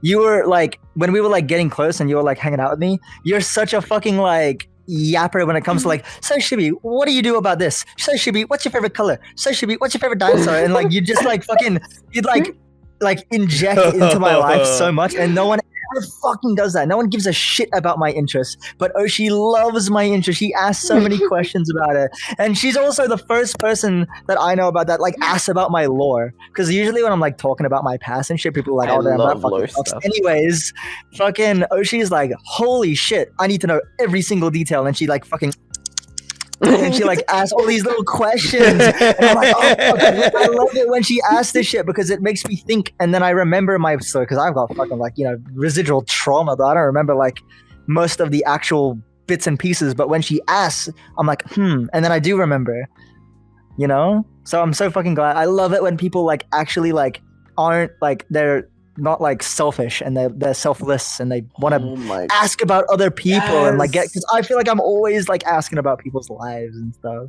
It's like that's what's a passion for me. That's the thing about like when you talk about people's like interests and all that, because a lot of people like, okay, just as like psychology and like how humans are, we like to hear stuff about ourselves, right? It makes us feel happy. Right. But if you don't rebound, like I don't want to block you guys because like you're talking and I feel like I'm like the blicking. No, it's perfect. I feel bad. Remember, there's like camera POV, so it doesn't matter. Oh, okay. But yeah, this is one thing. Like I remember I saw like a YouTube video regarding it, but it involves a lot like psychology wise, a lot of like people like hearing about themselves. But you need to learn how to rebound off of it, right?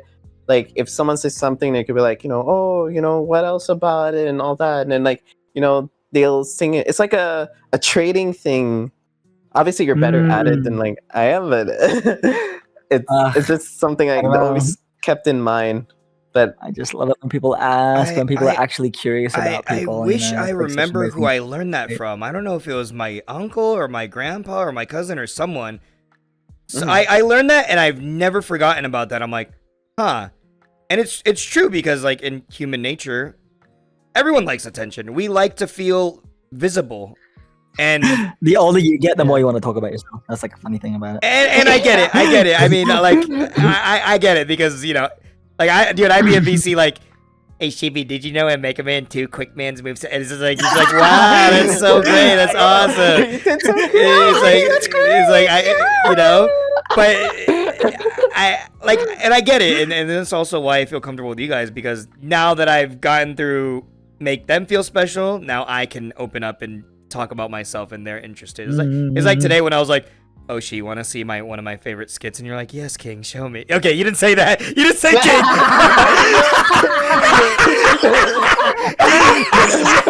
I'm so full of myself. But you were like, yeah, show me. And you're like, oh, I like this. This is a good one.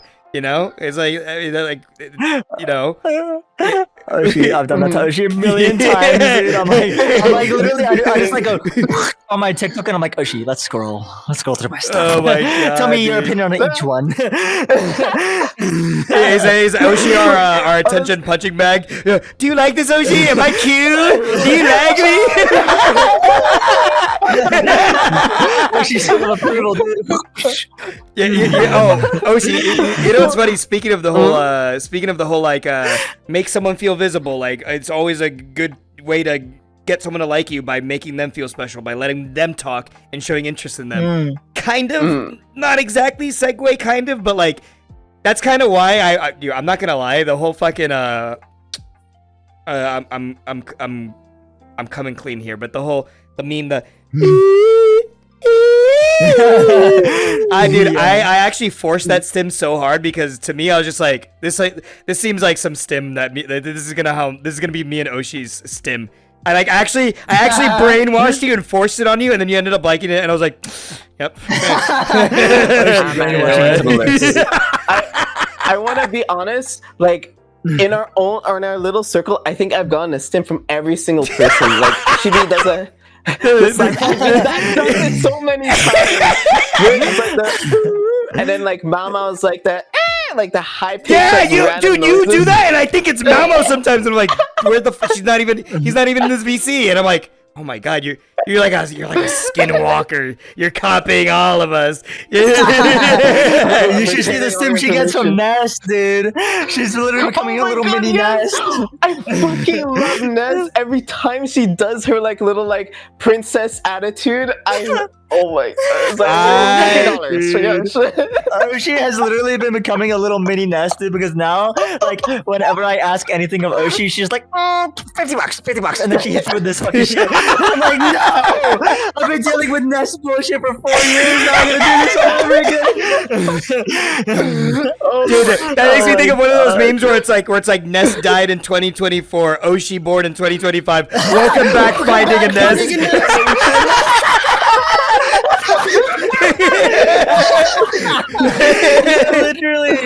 literally, dude. Okay. And she's become all snarky from me as well, apparently. Oh yeah. No, I'm starting to talk back now. Have you? She's got a little attitude about it now. Have I? What about me? Do you think I've gotten anything from like your guys' like circle, the asylum circle? I definitely think so because the asylum circle's hella whimsical. That's the thing. Like I don't know, like compared to like most places in VRChat, I feel like the people that we have in the asylum are fucking stupid as shit. And we do a lot of like brain rot, whimsical, fucking like the dude. Fucking 90% of the stims that we have in the asylum, honestly, are from Cabby. I won't even lie. They're so funny, dude. I mean, it's so funny. He has changed our vocabulary forever, bro. Dude, I say the tough stim. I say that with my IRLs. I'm like, dude, it's so tough, dude. This is so tough. Like, it's so fucking funny, dude. It's so funny. Oh, fuck. You know what? Okay. Oh, what do you have to say? Yeah, I was just gonna say one thing. One thing I've gotten like comfortable in this group is like I'm number one preacher of like, dude, read a room. when it's like everyone's quiet, it's like, you know, just read a room. Maybe people want to be quiet. I feel so comfortable in you guys' circle because sometimes I don't know what it is lately, dude. I've been so loud. I just laugh and giggle and stim and say shit, and no one says anything. But I keep going, and everyone's like, good one. And I was like, yeah. Because that's the type of environment that I want to build, dude. Like, that's how it should be. Like, in all my good groups of friends that I've always had, I fucking hate being told to, like, shut the fuck up. And I don't give a fuck if that makes me an annoying bitch. I do not want to be told to be quiet or shut up or anything like that. I want to be able to be, like, the truest version of myself. And then people just fucking listen.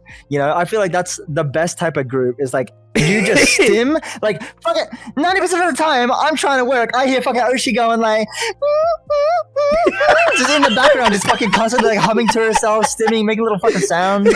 I hear Kenneth slamming his dick, going, fuck, he's, like, losing at Fortnite. Like, people are just doing their shit, and no one, like, has to be quiet or anything, because that's just, like, the happy place, you know? It's such a good feeling, because I think it was literally yesterday, like, the VC was quiet, and I was just going on for, like, 20 minutes, and I'm like, should I keep going? When are people gonna tell me to shut up? No. Yeah. I was actually thinking about I'm like, not like tough crowd because there was a reaction every time, but I'm like, no one's gonna say anything. Like even Azura was there, everyone was there, and no one said anything yet. I'm like, okay. And I hit another one, and it fucking slam dunked, dude. I'm like, ooh.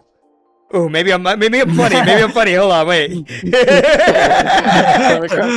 Because you remember yesterday, specifically yesterday, dude. I was chatty as fuck yesterday, and it was nice. It was nice. Okay, that's how it should be. Okay. All right, Oshi. It's time. We've made it. Now, let's start off. All right. We were talking about this earlier. The Great Pyramids of Giza. All right. What's going on? You think the Great Pyramids of Giza possibly, maybe, might perhapsably have like it's like the tip of the spear, right? When it comes to like and it goes down. Yeah. So okay, look. I'm not saying this is real. But these are conspiracy theories. I just like to say this is first. Not History Channel 3 a.m. shit. Yeah. Exactly. FBI. I don't think this is real. This is absolutely, channel gets taken down, dude. For legal reasons, this is a joke. But, yeah, I remember I saw this one video on YouTube. It was a documentary about like how there's like multiple different pyramids all over the world, and especially like the one in Giza or the one in Egypt. Sorry. So we know only. Keep talking. You're good. Go on. Mom and dad are fighting. So... Sorry. You know the furry art where it's like the shadow of the mom and dad.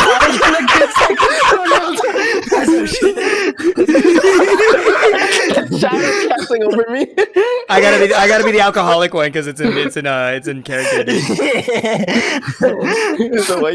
Keep talking about your schizo theories, honey. Go on. I'm listening. So it's just a video about like how the pyramids kind of line up. I don't know. It's like perfect dimensions to like pointing to like specific stars and like perfect geometry when it comes to like I don't know. I think it was like pointing to true north or something Perfect like that. north, right? Yeah. Yeah. North. I know. It Yeah. all pointed to true north, and then it shifted a little bit because of like the Earth is old. But like at the time, dude, get the fuck out of here, bro. They didn't even have protractors back then. And you're telling me they were managed to line up a bunch of giant fucking pyramids and make them all point true north? There's no fucking way. And it's like you're underestimating the power of humanity. Shut the fuck up, dude. There's no way. That was like fucking 4,000 so years ago, dude. We didn't even have how someone built this on a fucking forklift in a Walmart? Like how? Like actually how? There's no fucking way. There's no way. I don't care what you say, dude. Back then, dude. Listen. Cleopatra's ass was not that fat enough to have people slaving away building fucking pyramids and shit, dude. There's no fucking way. Aliens built that shit, dude. I'm telling you, aliens built that shit. You know the fucking we're talking about this when we did the VC and everyone's like fucking out cold. We're like, it was like dude, the moment where we started talking about it, it's like, okay, this is a safe place. I was like, Oshi, are you familiar with the light bulb paintings in the pyramids? And you're like, oh, yes, oh my god. And I'm like, this is a safe place. But there's like literal fucking like, and you could be like, well, what if they're There's not helicopters too. I've never seen the helicopters. That's fucking crazy. There's helicopters, yes. Dude, there's all sorts of shit. I'm telling you, call me schizo, be like, wow, I don't know. Well, I didn't know these guys were fucking crazy like that. I don't give a fuck. I don't care what you think of me. There's no way. And why is it that like so many iconic structures, not within a single time period, but like throughout all of time and different eras and stuff, it's always fucking pyramids. It's always pyramids. There's pyramids of fucking the Aztecs, Giza, the Antarctic. There's those, you know. Tell me this, right? Because how is it that all cultures have different foods, different languages, but you're gonna tell me, and not every single one, but scattered throughout the world, a lot of people just decided like, let's build fucking pyramids before we had traveled and why not go cubes? all the way. Yeah. Why not cubes? I Why know not that's castles? Why not cubes. exactly pyramids? Dude, come on, dude. That's not a coincidence. That's a hard one too. And I wish I could find a video, but there is literally a fucking video that like shows like all oh, what did I do there? Oh. I touched my face. Sorry. There's a video, and I can't find it because I don't remember what it was called. I used to watch this video all the time. It's what got me on my schizo shit when I was a fucking the ripe age of like fucking 14, dude. I'm watching these videos, and it's like the pyramids of Egypt connect, and like fucking it's that. I think the Mayan pyramids or something. I'm getting my fucking shit confused, but there's like a bunch of like not even just pyramids, but like very questionable historical old buildings and shit. And they all line up in a perfect line, circling around the world. The dude types them in fucking Google. You know what video? I can't find it. I can't find it. And I'm just like, there's no way. There's no way that's a fucking coincidence. There's no fucking way that's a coincidence. You cannot tell me humans before calculators, computers. We didn't even know the fucking world was not flat back then. How the fuck there's no way. There's no fucking way. There's no fucking way, dude. I remember. You remember when we were watching like in that one big movie, Player World, and we were watching like the Giza thing. I think there was something where it like lined up with like it was almost like decimal, like a few hundred decimals off of like being the exact speed of like I think it was light or sound. I know what you're talking about. I know what you're talking about. Holy shit! Yeah. I forget what it is, but yes, I know what you're talking about. I've seen that video or something describing the same thing. It's the speed of light, the distance. Wait, I think it's like the distance between the pyramid and the sun, or something like that. Is like the speed of light, or something like that. It's something like that. So something, whatever it is, it's the like the number of how far it is exactly the like almost exactly the speed of light. And I was like, dude, that's not a coincidence. That is not a fucking coincidence. And there's no way humans pre-technology era, pre-fucking factories, pre-fucking God, I sound like a boomer. Pre-forklift. Ain't no way someone doing that without forklift. There's just no fucking way. There's no fucking way. It's like, oh well, and I hate that argument of like you're misunderestimating the knowledge that human knowledge is infinite. Shut the fuck up, dude. There's no way. There's no fucking way, dude. There's no fucking way. It's crazy. I'm on the back end of that spectrum where it's like I definitely am like a believer in like some crazy shit, but I'm a lot less than you two. I'm more of like a very like there's a reason for everything kind of girl. But fucking, I don't know, man. There was something that you said the other day.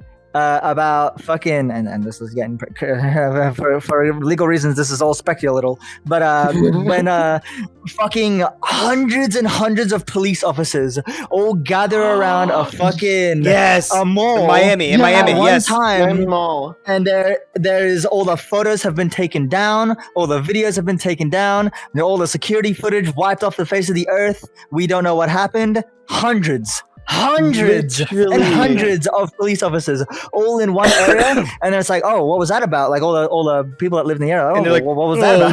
Nothing. Some teenagers causing a ruckus. Where's the records of the teenagers that were causing? Where are the pictures? And like, if it was like 4 or 5, dude, even if it was an error as well, dude, even if it was, I think it was like they said it was like 4 to 6 teenagers. I don't remember the number exactly. Dude, I don't care. Even if it was 20, why is every police officer in fucking Miami lining up? There's no fucking way. I don't fucking believe it. Fuck you, dude. Fuck you. You're just like, just like, there's something's going on there. Something's definitely up. I want to think like, look, when it comes to the camera situation, okay, let's give it the reasonable doubt, right? Right. Like people are running out. There's like a gunshot. Like maybe like I'm not gonna bring out my phone and like record the fucking shooter, but in a mall, Miami Mall, there's bound to be security footage or everywhere. Something to record. Oh my! I never thought of that. You can search this up on YouTube. There's no pictures, so how sounds so crazy. Something like that, you know? No. I am still on the back end of the thing where my honest opinion is that like police officers always will try to hit a quota, and I think because I have a similar story to this. Me and my friends, when we were kids, we put a bunch of masks on and we started like climbing the one of our malls in my city, right? So we because you know how you like see like a fire escape ladder and you're just like, what if you go up there? So we just like kind of put masks on and and we started like crawling around the roofs and shit, and like all the sky roofs that looked like into the mall, we would like look down into them and all that shit. We had a SWAT team like called on us.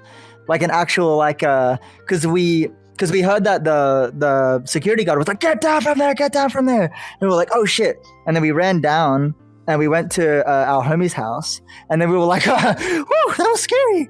And then a bunch of fucking like SWAT people with tasers like showed up to his house, and they're at the window and they're like, come out, like, and then like the city and then like police department, come out right now, and they were like all pointing tasers at the window and shit. We were like, what the fuck, and we got down and we realized like not only do police like need a reason to do this shit, because apparently somehow they were convinced that we were terrorists just from that, just because we were just a bunch of kids with masks like on a roof, so they were somehow convinced that we were terrorists, and this was in the earlier 2000s, so I guess we were more schizo about that.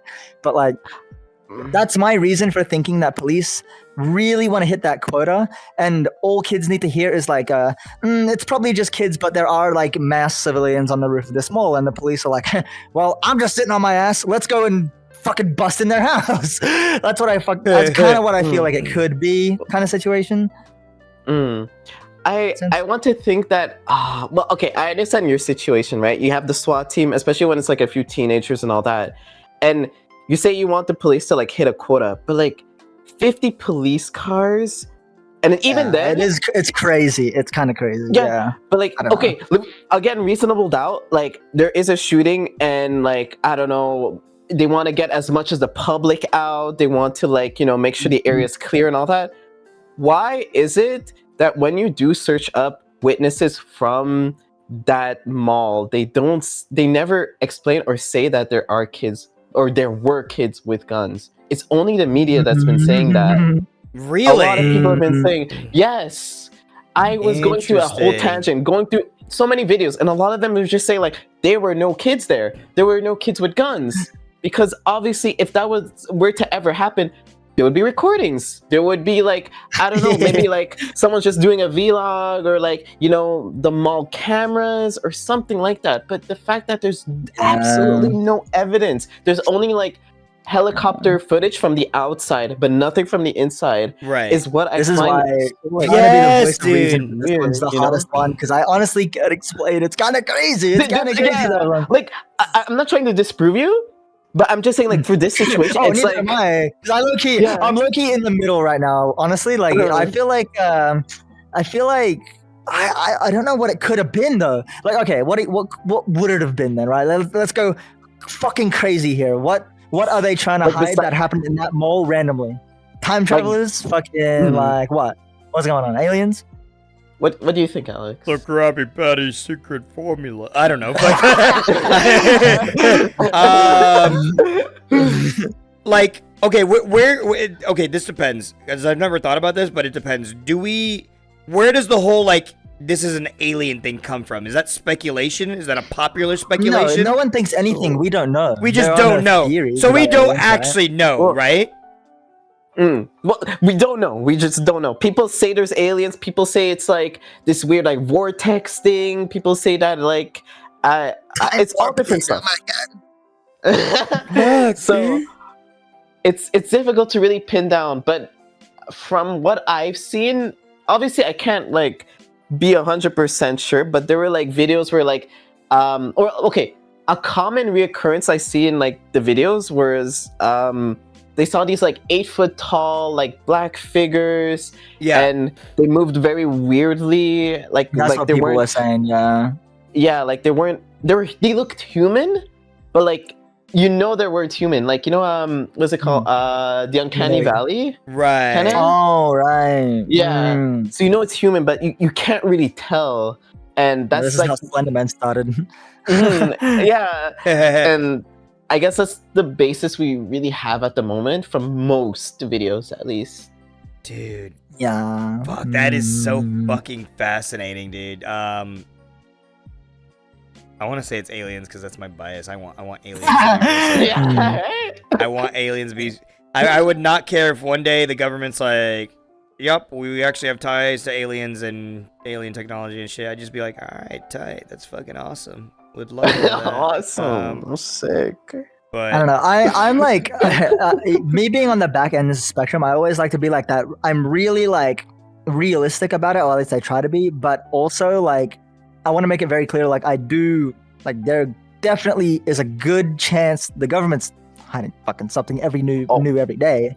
But Absolutely. the like, FC files. when it comes to like Sorry, Absolutely what? sorry, nothing. This video gets FC taken what? down. I never heard Continue. of Sorry. they're not real. I feel like there's always like something going on, and I feel like there was this golden period of like fucking post 9/11, 2001 to like 2012, 14, where there was like the government wasn't very good at hiding things. We were so new to the internet, so there was like so much like schizo shit kind of getting like thrown onto the internet and like sightings and all that. And like that's how it was in the 90s. Like think about like the Roswell fucking incident, right? That incident to this day is unexplained.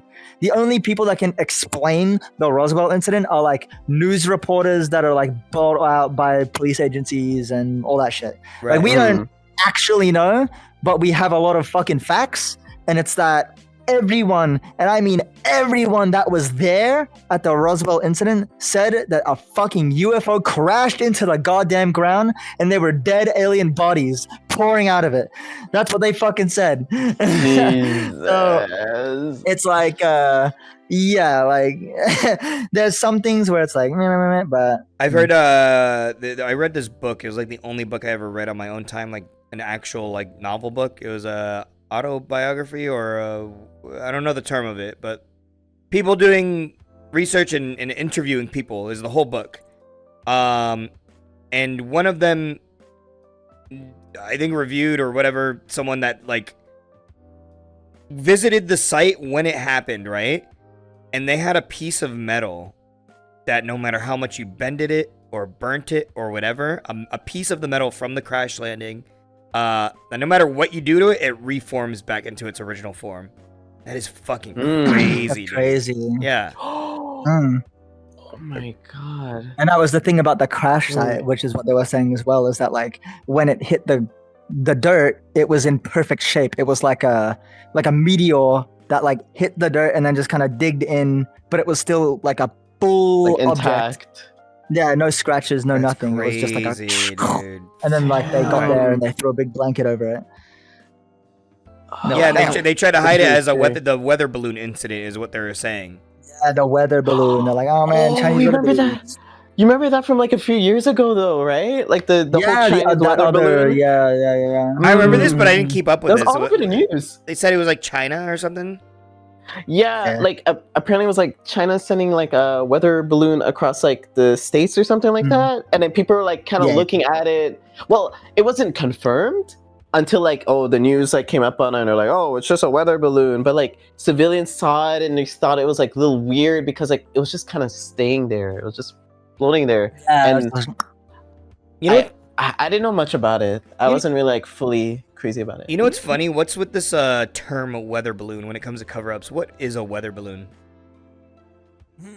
It just like kind of actual weather balloons are just little kind of things that kind of float through clouds and they read precipitation and like kind of trying to understand the sky more, I guess, for us. That's how they Yeah. get their news. That's how we know what the fuck's happening up there. But when you wait, think about it though. Like going a little bit back to like that, how does a weather balloon from China make it all the way to America? Like, Yeah, that's it. That's the thing about it. It's like, it's like, oh, it's a stray weather balloon, but Bro. they don't just get away. You know? like, just let that go. Oh shit! Well, Doesn't modern America just like Wow. blame China for everything? Lucky. Yeah. It's easier that way. I yeah, have it's just a way I found it. I have a productive question about the whole schizo and paranormal activity, whatever, paranormal UFO stuff. I want everyone here now. We'll go one by one. Does anyone have, whether it's paranormal or just like a crazy like what the fuck shit, like anything you guys can think of? Do you guys have any experiences with something like that? Like whether you think like ghost stories, UFOs, personal ones. I want to know. I have one.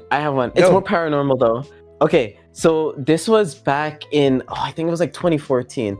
I didn't live where I used to live at the current moment, but I swear to you not. I swear to God. So the building we were in was just some random apartment, and like it wasn't really a sketchy area, but the building just looked off. Like it didn't look like it fit. Like you'd see buildings with like staircases and all that, but it was just like a block. But Right. you know, obviously we weren't doing good financially, so we had to deal with what we had. So everything was completely fine about the place, but from what I heard my mom telling me back then was there would be times I used to have like an old CRT in my bedroom, and we had we had cable, but there was a channel that would play all the time. Now, out of the complete blue, my mom would take off the TV when I go to bed. She would sometimes like help me sleep and all that, and she was in the other room across me. Now, she remembered waking up because my TV turned on by itself. Oh, I'm so hooked, dude. I'm And so hooked. Holy she- shit. she I'm walked- so hooked. She walked into my bedroom, turned off the TV, and then walked back. The next morning, I swear to God, I'm not lying. We had these like towards the kitchen. We had because okay, how the room is like I can't really like show it, but like you enter it, then it's my mom's bedroom, then you continue and it's the living room. Yeah, Then yeah. the living room is connected to my bedroom, and then after that's the kitchen. So it's like one whole line. We had two like Chinese calendars like posted up like at the entrance of the kitchen, and it was like some like black like liquid red-ish liquid coming What? behind the actual like the thing. What? Yes, I swear to God. It was this red liquid, and my mom didn't know what it was. And her being like super religious, she was like, okay, like we need to go to the basilica to like get holy water, to get all these different stuff, like bless this place as much as you can, right? She cleans it all up and all that, and like she would talk to like pastors and priests about like what the hell is happening. Now here's where it gets really fucked up. This is the weirdest one. How old were you when this happened, by the way? I want to say 14, but now that I really think about it, I think it was like maybe 12, 10. Okay. I was young. I know it was like when I was super young. It was a good amount of time. Yeah. So we cleaned up everything, and we put like holy water all over. She would do like crosses. We bought everything we could. Now, this is the one thing that really fucked me up, and this was so scary. So I remember I was taking a picture. And I was taking a picture at that same like archway, and we have like a balcony in the back, and we could see like the balcony door, and that's the only door. And then there's like the kitchen window, but there's like curtains. I took a picture. My mom took a picture of me, and in the window there was this like weird looking goat pig. I'm not fucking with you guys. It was a goat picture of like a goat like humanoid thing. Yeah. And that gave us so much chills. We were like, we have to leave. Like, we have to go. And the thing is like, the fact that we took the picture, when we left, that phone died. What? Like, it killed itself. Yes. What? So you don't have the photo? No. What? No, I was gonna ask you to post. What? Oh my. What? Oh my god, dude. What? And it's not the fact that like, oh, well, maybe you just plug it in. Anything, plugging it into the plugging in the charger, using another cable, plugging into the computer. This phone is tried replacing the battery? Dead. Yes, absolutely. What it's the dead. fuck, dude? We did everything we could to recover the stuff. This phone just killed itself. The only time she got to show the picture was when she went to the basilica to show it to the pastor, and he's like, "You guys have to leave." What the fuck, dude? I was like, dude, no. So you guys ended up moving out of there like immediately, or as soon as you guys could? As soon as we could, we moved out. Dude, that's some of that Satan shit. Yeah. What the it's fuck? Scary. Yeah. We don't know. And the what reason happened. I believe her for all this is because I was gonna say I had a similar experience as well. All right, you next. With the same thing. What's up with that? Why is it always a goat? That's fucking weird. In ancient imagery, it's a goat. In other religions, it's a fucking goat. In like, it's like this fucking creature with horns and like the eyes. Always. Fucking, oh my god, dude. I don't like to be like, it's a coincidence when it comes to like this type of shit, because that's crazy. I don't know. Honestly, I don't know. I'm gonna close my door, dude. I'm closing my door, dude. Hold on. Yeah, you can. Yeah, you got him shivering in his little boots. Shut the fuck up, dude. I don't want to hear this shit, dude. Oh my god, that's a really good fucking story. That's a great story, dude. What the fuck? This is why I remember it so like vividly, because like every time I pass there, I don't look at the building, and I always assume it's like, because I'm very superstitious, right? So when you look at like past things that are not good, you don't look at it. You kind of like throw it over your shoulder, or you're like, I think when you reject bad energy. Yeah, like that type of stuff. Yes. And I think that's another reason why my mom's like super like this is why I need to get my therapy religious.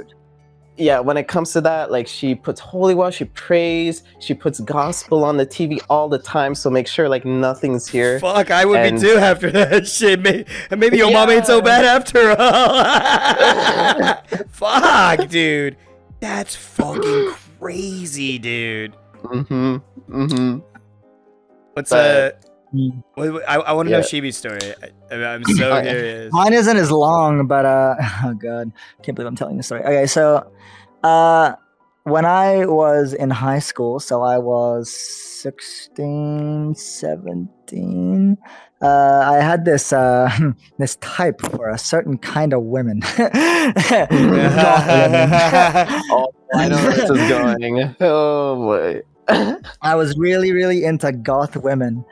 And I ended up dating this chick that was a full-on, Say the lack S of a word. better word, Satanist kind of girl.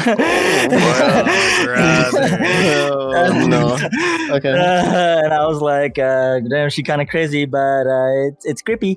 So who knows? But I looked past that, but she did this shit where she would be like, oh, like she'd be like, come out with our friends, we're gonna go do a ritual. And I'm like, that sounds interesting. That's something I'm not used to. I don't know what they mean by ritual, but we'll go see. Right? She's like, tough. Okay, I'm in. Oh my I'm God. coming. When do we get the free food? Yeah, there's not gonna be no free food because they have like these these like duffel bags, and they take me out to this forest, like out in the bush, like near Australia, like Australian bush. They take us out, and this is like this. So how do I explain? So it's this kind of lake area, right? Where so there's a highway here. But then there's a giant lake that goes around this central island, and then there's a tiny path that goes to the center of this island. This is where they take me. They take me to the center island, kind of like out in the fucking boonies, like in like a far away from where I live. And they kind of like have like a chicken, or I forget what it was. It was like a chicken or a rat or something. It was a long time ago, and I was a little drunk, but not that drunk. But I do remember they put the chicken down on this chopped down tree, like a tree log, right? And they place a bunch of candles and shit, and I'm like, oh fuck me, this is crazy. Like, what the fuck are they doing? And they put all this shit down, and they take out this book and they start saying shit, and I'm just like, Was the chicken dead they or just tell me alive? like just. It was dead, as far as I Okay. know. Because that was the thing. It was like not a sacrifice, but like an offering. That was all they were doing. It was like offering for good luck. Because that's the thing about like Satanists, which I learned at the time, is that they weren't being evil. They weren't being like bad or anything. They were just kind of doing an offering for good luck. That's kind of like what it was. So they put it down, they read a couple of verses and all that. And I'm just sitting here like crisscross applesauce, right? But fucking holy shit. This is the part that fucking kind of scared me. I think it was just like some kind of animal. I really want to believe it was like just some kind of animal. I'm not that superstitious, but one of the girls there, Jessica, she's like, oh, like it's watching us, and I'm like, what the fuck? What do you mean it's watching us? And they say like, oh, it's rude to look, but it's watching us over our shoulder, and I'm like, I turn around because I'm like, fuck, I don't give a shit if it's rude to look. I'm gonna look. And like, no word of a fucking lie, exactly what Oshi says. I see a shadow of a man, but the head has these horns that come out really far, so that it's like a head with goat ears, and the horns aren't like as big as a normal goat's. It kind of like comes out like this and then jaggedly comes back in. So it's like a goat head, human body, and it goes whoosh, like that. If that makes any sense. And I go like, what the fuck? And I turn back around and I'm like, oh shit, you weren't kidding. Like, what the fuck? Like, and I'm like, wait, no, hold on. And I turn back around and it's gone. So I don't know, but it had goat eyes. But it might have been something else. I don't know what it would have been. Maybe it was like a weird tree playing What the fuck, tricks dude? on me. But that is what I saw. That is what I saw. Right when they were doing that shit. Bad energy, saw bad bad energy. energy. They were like, Bad energy. that is what I saw. I don't know. Those girls, I was just hanging out with them because they were kind of hot. Was it worth it? Was it worth it? Was it worth it? Yeah. it was an experience. That's my fucking sure. It was an experience. Oh Yeah. my God. I can't say, but I've done a lot of research because these chicks, like, they were like, oh, you like watch these videos, do this, blah, blah, blah. And I'm like, I do a fucking ton of research into like all this shit that they're kind of into. And it like kind of goes into like biblical stuff, like way back, like ancient history.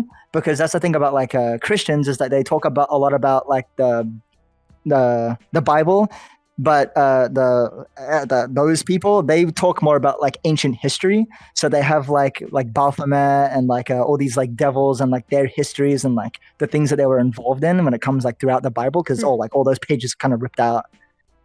That's the type of stuff that I kind of looked into. It's crazy. That's it's really crazy. fucking crazy. Always a goat. Dude. Always a goat. Jesus. It's always a That's goat. so terrifying. I don't know. Mhm. I never. Fuck, dude. I don't really believe Being it. in I a believe they were crazy, and I saw situation- a weird tree. But Yeah. I don't know. Like situations like that, someone carries me to a fucking forest and say ritual. I am fucking 180ing it. No. I don't Yeah. care. But I that's ain't the thing. touching that shit.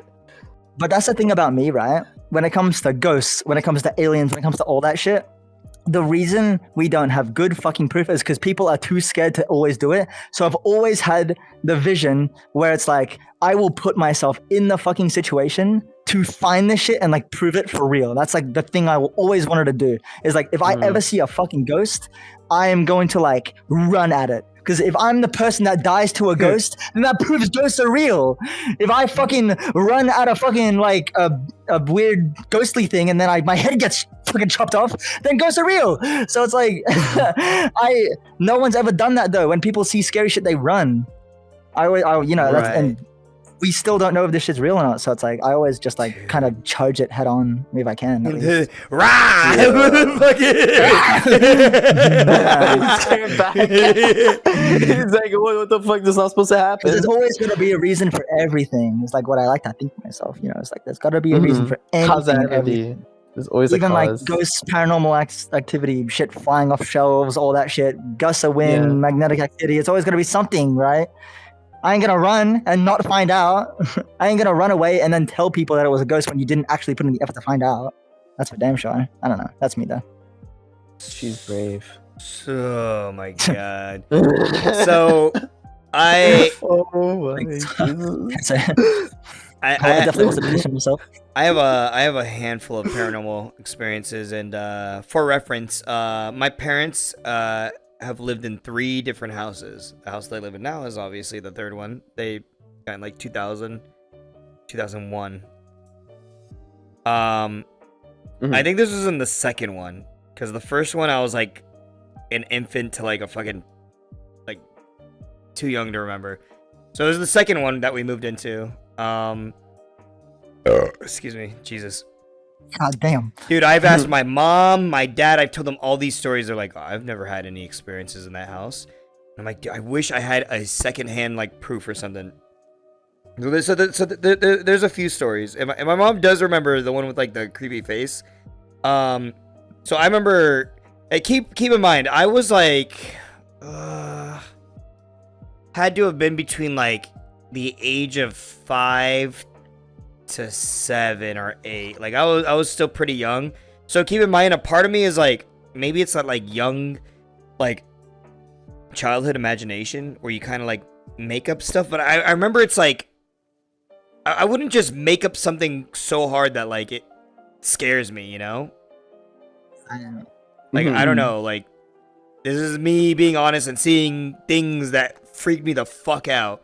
So one of them was, I had a bunk bed in the second house me and my parents lived in.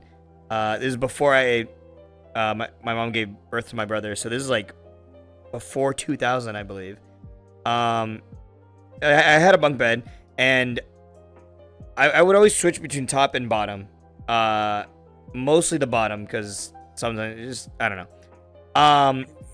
And they're like the top of a bunk bed. wait, what? No, the top of the bunk bed sucks actually, low-key. I get that. Dude, when it comes to bunk beds, I'm a switch, dude. Sometimes I'm a top, sometimes I'm a bottom. I like to mix it up. I see. But okay, I see. so you know, like I would most of the time, you know, bottom bunk. But I'd be so fucking terrified of the bottom bunk, because there was a while where like I'd be on the bottom bunk and I would get sleep paralysis a fucking lot back then. That I never get sleep paralysis anymore. I don't know if it's because now I knock out and I sleep and then I wake up when it's time to wake up. Because sleep paralysis happens like mid-REM sleep or whatever the fuck it's called, right? dude, I'm like, again, between the ages of like 5 to 8, somewhere around there. No. Maybe even 4 or 5. I think it was early because I didn't even start fucking kindergarten yet. I was definitely still like preschooler, I think, or something like that, whatever. But I remember like waking up, having sleep paralysis, and like looking straight fucking up at like the ceiling of the top bunk, right? Because I'm on the bottom bunk. And there was just like this fucking demonic fucking face just staring down at me. And I couldn't react. I couldn't scream. I couldn't do anything. I would just stare at it until I'd fucking finally be able to fucking move and just close my eyes and just ignore it. And I would tell my mom, and you know, she's just like, you're imagining things. It's a fucking kid telling you this shit. Like, what are you gonna fucking believe, right? Eventually, which I don't know if this makes sense, and I don't know. I remember because I had a palm tree right outside my fucking room, but it would be dark and the window like blinds were open. So my mom's logic eventually, because I used to talk about this all the time, she'd be like, "Oh, it's the shadows coming from the fucking palm tree," and eventually she like hired a guy to like cut them, and then it suddenly wasn't there. But the thing was, the face I fucking remembered. First of all, it was on the ceiling of the fucking bunk bed, so there's no fucking way, even if it was a shadow or not from the palm tree, there's no way that comes into the fucking ceiling. I would fucking see this face multiple times. It would scare the fuck out of me, dude. Yeah. I'd be afraid to go to bed because of this shit, dude. It was fucking terrifying, dude. And it's just like I never got an answer. She did cut the palm tree and then coincidentally never saw it again, but it doesn't really I wanted to add explain up. that though. I feel like there's a good explanation for that. And I think it's the same thing that my dad used to do, where this is why me and Oshi kind of do that, like, oh, rid yourself of bad energies, right? Right. Because when you see demonic shit, you accept that kind of energy when you accept it, right?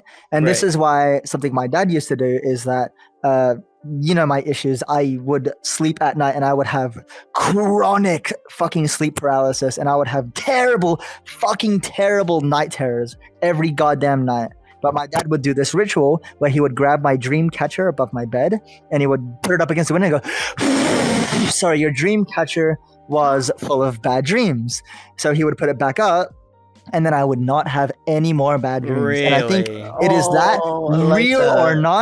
real or not, you rid yourself of bad energies, and that's what your mom did with the palm tree. When your mind is convinced that the energies are gone, or if you want to be more superstitious, it actually, your demons and ghosts and all that evil shit doesn't have the power to touch you if you don't believe it has the power to touch you. Dude, which is why little things like dream catchers and tarot cards and all that, they help like on an actual level. Dude, that's some swipe or no swiping fucking logic, but whatever keeps those motherfuckers away. So you never seen Sinners? The vampires can't enter your house unless you welcome them in. Yeah, exactly. Yeah. That's how fucking demons work.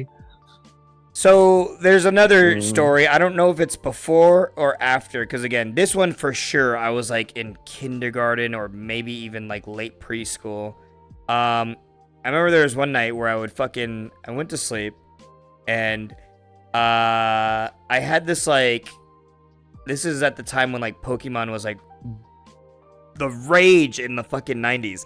And I'm pretty sure I had the Poliwhirl the second evolution. I had a Poliwhirl fucking like little light that was like connected directly to the fucking thing socket, but that was turned off. I would always sleep with a fucking nightlight, but that was turned off this night. And I had another lamp that was like the tent part of the lamp had like a bunch of Pokemon on it. That was like how do I explain this? Like bunk bed, and across the room was the window, but the window had like this like this bench that you could sit on. I don't know how to explain it. There's bench, and I would stand up on the bench to turn on or off the fucking lamp that was like on top of a drawer or something, or like a wardrobe, whatever, to give you an idea. Yeah. And I wouldn't sleep with the lights on except for the Poliwrath one. Poliwrath one was off. I remember waking up. don't know what time it was. I was a kid. I have no perception of time or whatever. But I remember waking up at night, and this sounds corny, but trust me, I remember this so vividly that I don't think it's like childhood imagination, because I wouldn't make this shit up. But I wake up and there's like a lot of like scarecrow kind of shaped silhouette, like ghosts, like dancing in my fucking room. And I remember being like, what the fuck? Oh, hell no. I was like, what? And I remember, it's so weird because that room was small, but like in this memory, I remember the room feeling a lot bigger. And I went across the room, climbed up on that like bench that's on the window, and I was like, it's weird because this feels like it would be a dream, but I remember this was like real. I was fucking awake when this happened. I remember this was real. And you know, like when you're a kid, you have like this like movie logic of like, I'll save the day, and like you have less fear when you're a kid. You have more fear, but you have less fear sometimes when you think you have control of a situation. I don't know. So I get on that like bench area near the fucking window, whatever, and I ask them to stop, and they don't, and they keep fucking dancing. And I turn on the fucking Pokemon lamp, and they're fucking gone. I'm like, dude, what the fuck? It was like weird. I know that sounds crazy because it's like scarecrow ghost dancing. Like it doesn't sound real. And I told yeah. It was, and I was like, what the fuck? And I just went back to bed with the light on. And I remember waking up, my mom was like, why'd you sleep with the light on? You're not supposed to do that. I was like, I told her that story then. And once in a blue moon, I'll bring it up again. If you ever visit, I'm going to ask her again in front of you. Like, do you remember when I told you about the fucking scarecrows and the ghosts and stuff? And every time I tell her like these stories, she's like, I don't remember any like paranormal experiences in the house. I'm like, dude, what the fuck? I remember in that house, I would hear like steps like upstairs in the fucking attic. Like once in a blue moon, I'd hear like do like steps. Yeah. And I'd be like, I don't know, but that we eventually, I think like a year or two later, we moved out of that house, and I never had any experience like that again once we moved out of there, which is why I'm convinced like the house was like haunted or something. It was like fucking weird, dude. I've asked my dad, my dad's very anti-paranormal, and I know this, so I asked my dad, I'm like, dude, please, like, do you remember anything weird? Do you remember like, did I ever, maybe I don't, now that I think about it, I don't think I ever told my parents when I was a kid. But I told them when I was like way older, I'm like, dude, I can't get this fucking memory out of my head. Like, did you guys experience anything weird in that house or anything? And they're like, no. It's like they don't remember. I'm like, maybe they didn't experience it. It was just fucking with me, whatever it was. But I don't know. It was just like that house fucking scared the shit out of me. I remember being so happy when we moved out of there in like 2001. But they don't remember anything. It's just it's weird, like very like okay kind of stories, but I remember it so vividly. I remember. Wait, what? I say it kind of makes you look like the crazy one. I know, them, right? but like it felt real. Like I know like imagination, Alex, as a kid. Like I know what like I would imagine. But that felt real. Mean, that's the thing though. Is like fuck that like overactive kids' imagination shit. Like sometimes I genuinely feel like and I said this shit earlier is like kids and old people see crazy fucking shit, and it's because they are closer to death. When you were just born, you are so close to death in the negative perspective, and when you get older, you know, you start seeing shit again. Why is that? Even the most sane fucking mentally capable old people will start fucking telling us that they're seeing ghosts and shit, and it's like what? Have you are you mind no, like I can't speak. I don't know much about like the kids part, but you know, typically when like old people die on their deathbed, or they tend to see like their relatives kind of sitting at their like bed, and that's such a common experience, and I find that my dad said that because my dad passed away before. My dad he OD'd on drugs in his past, and he died for like a few minutes or whatever, right, and then came back. And he said he genuinely like he had the whole like not only did he say his life flash before his eyes, but he saw a bunch of people that his friends and family and dead family like guiding him down the light at the end of the tunnel. And I was like, holy shit, okay, that's just fucking. That's what everyone fucking says. Why do people all crazy. see the same shit? And the thing about it, and he always pushes this onto me, is that he wasn't religious at the time.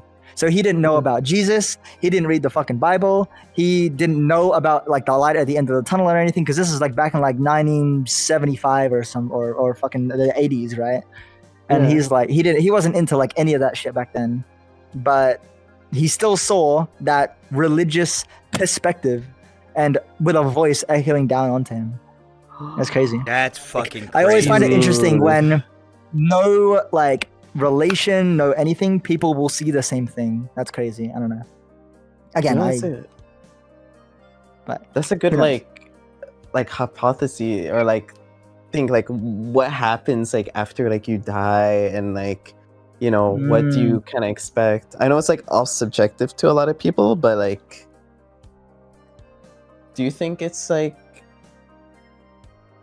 you know, perfect bliss and all that, and just like I would like to believe that heaven? I would like to believe that there is one definitive answer, no matter what you believe in. It's like, hey kid, maybe you might have been Buddhist, but I'm Jesus Christ. This is the real deal. All good. You believed in something. You're in. No worries. No worries. Okay. You're wrong, but you're in. All good, cuz you were kind of a sinner, but you did your best. You're in. Don't worry. We're not pulling the thing, and you're not falling to hell. You know, I'm Jesus Christ. Welcome to heaven. Let me show you around. This is the crib. You know, you can call me J-Dog. I hope so. Yeah, you Yeah. can call me J-Dog. You like the beard? Yeah, I've been growing it out for like 2,000 years. Pretty good, right? I mean, that would be sick, because like, I mean, me and Sheepy were talking about this in the last episode, but like, I don't. It's not that I don't believe in heaven. I want to believe there's a heaven. I don't know what to believe. I'm scared. I fucking How much did I say fear. last time? Yeah. I fear that, like, not logically, like I believe in it, but like the most quote unquote logical thing is like after death is just a black void.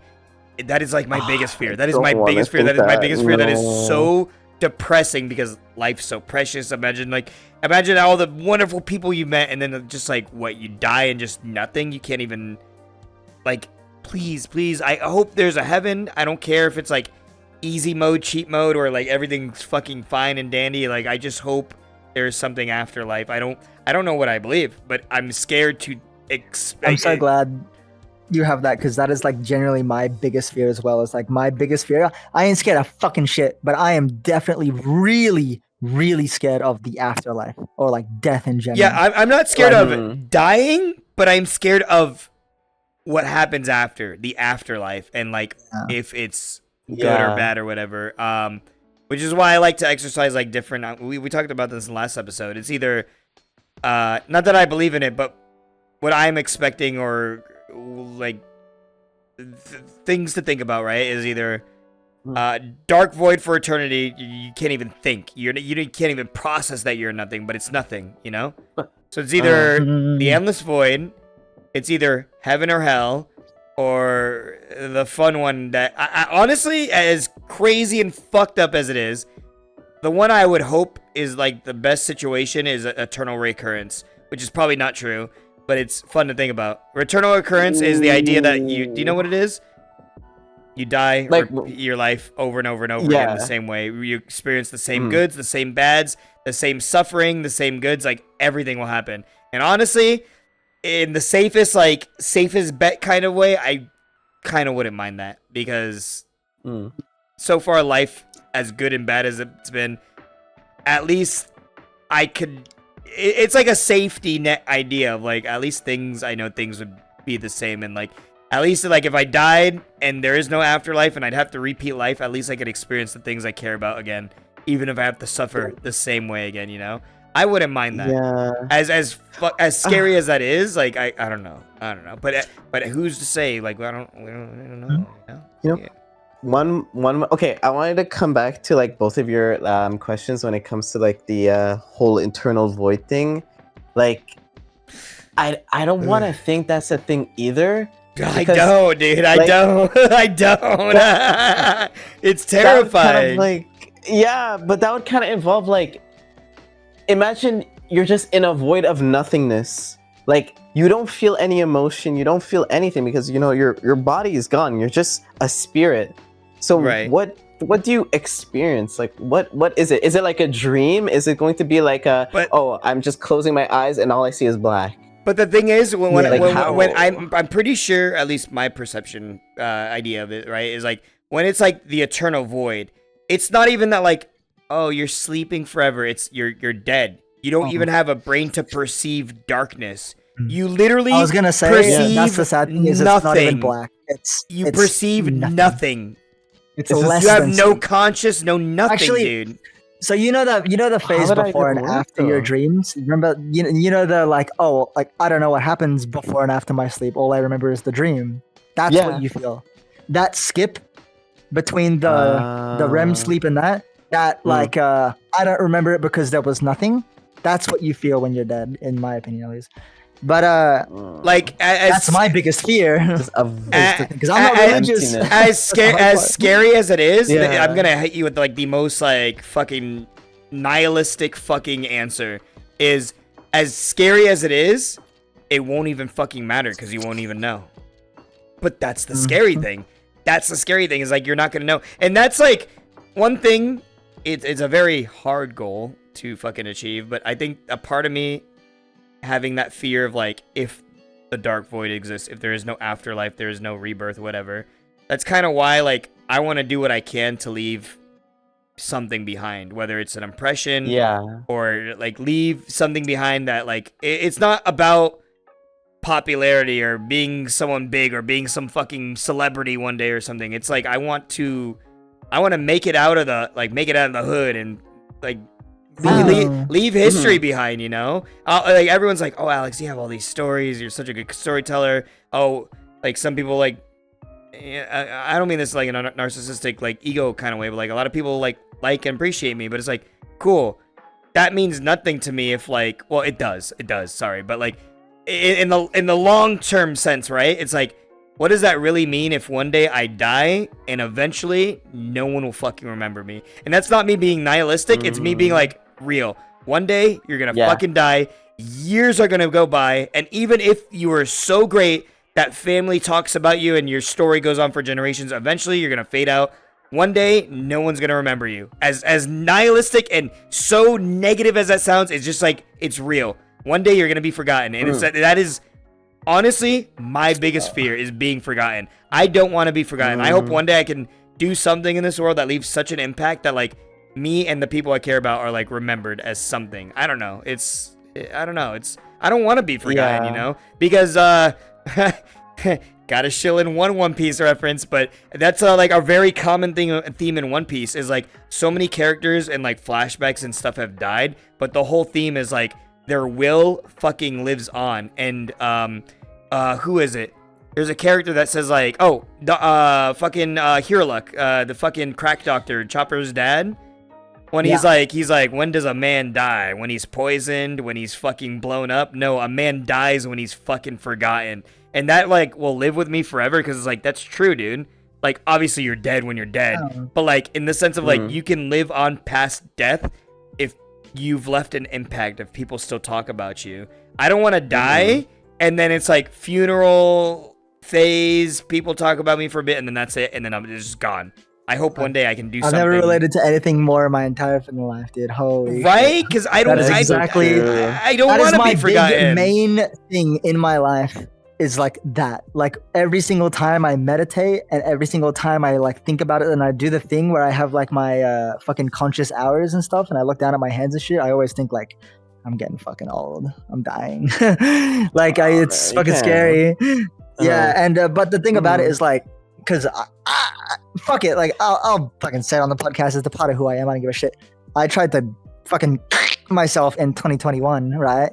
And like ever since I survived from that in 2021, I've had like this realizing like I tried to myself, and then right after, God bless, I fucking fucked it up, or I wasn't able to go through with it. And then right after, I actually like fall in love with like my fucking wife, and then all this comes out of that, like sprouts out of this fucking miserable pit I was in.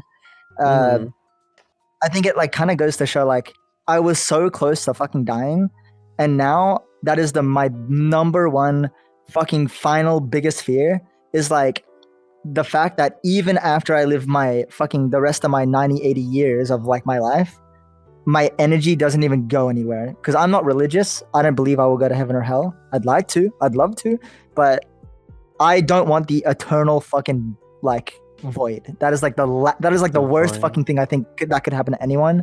I really want to hope that like we have an energy that is reincarnated perchance into like anything, and then your consciousness kind of like separates and starts again, so you always get to experience something, even if it's as like a worm or something. Right. But like I want to be able to experience life in any form.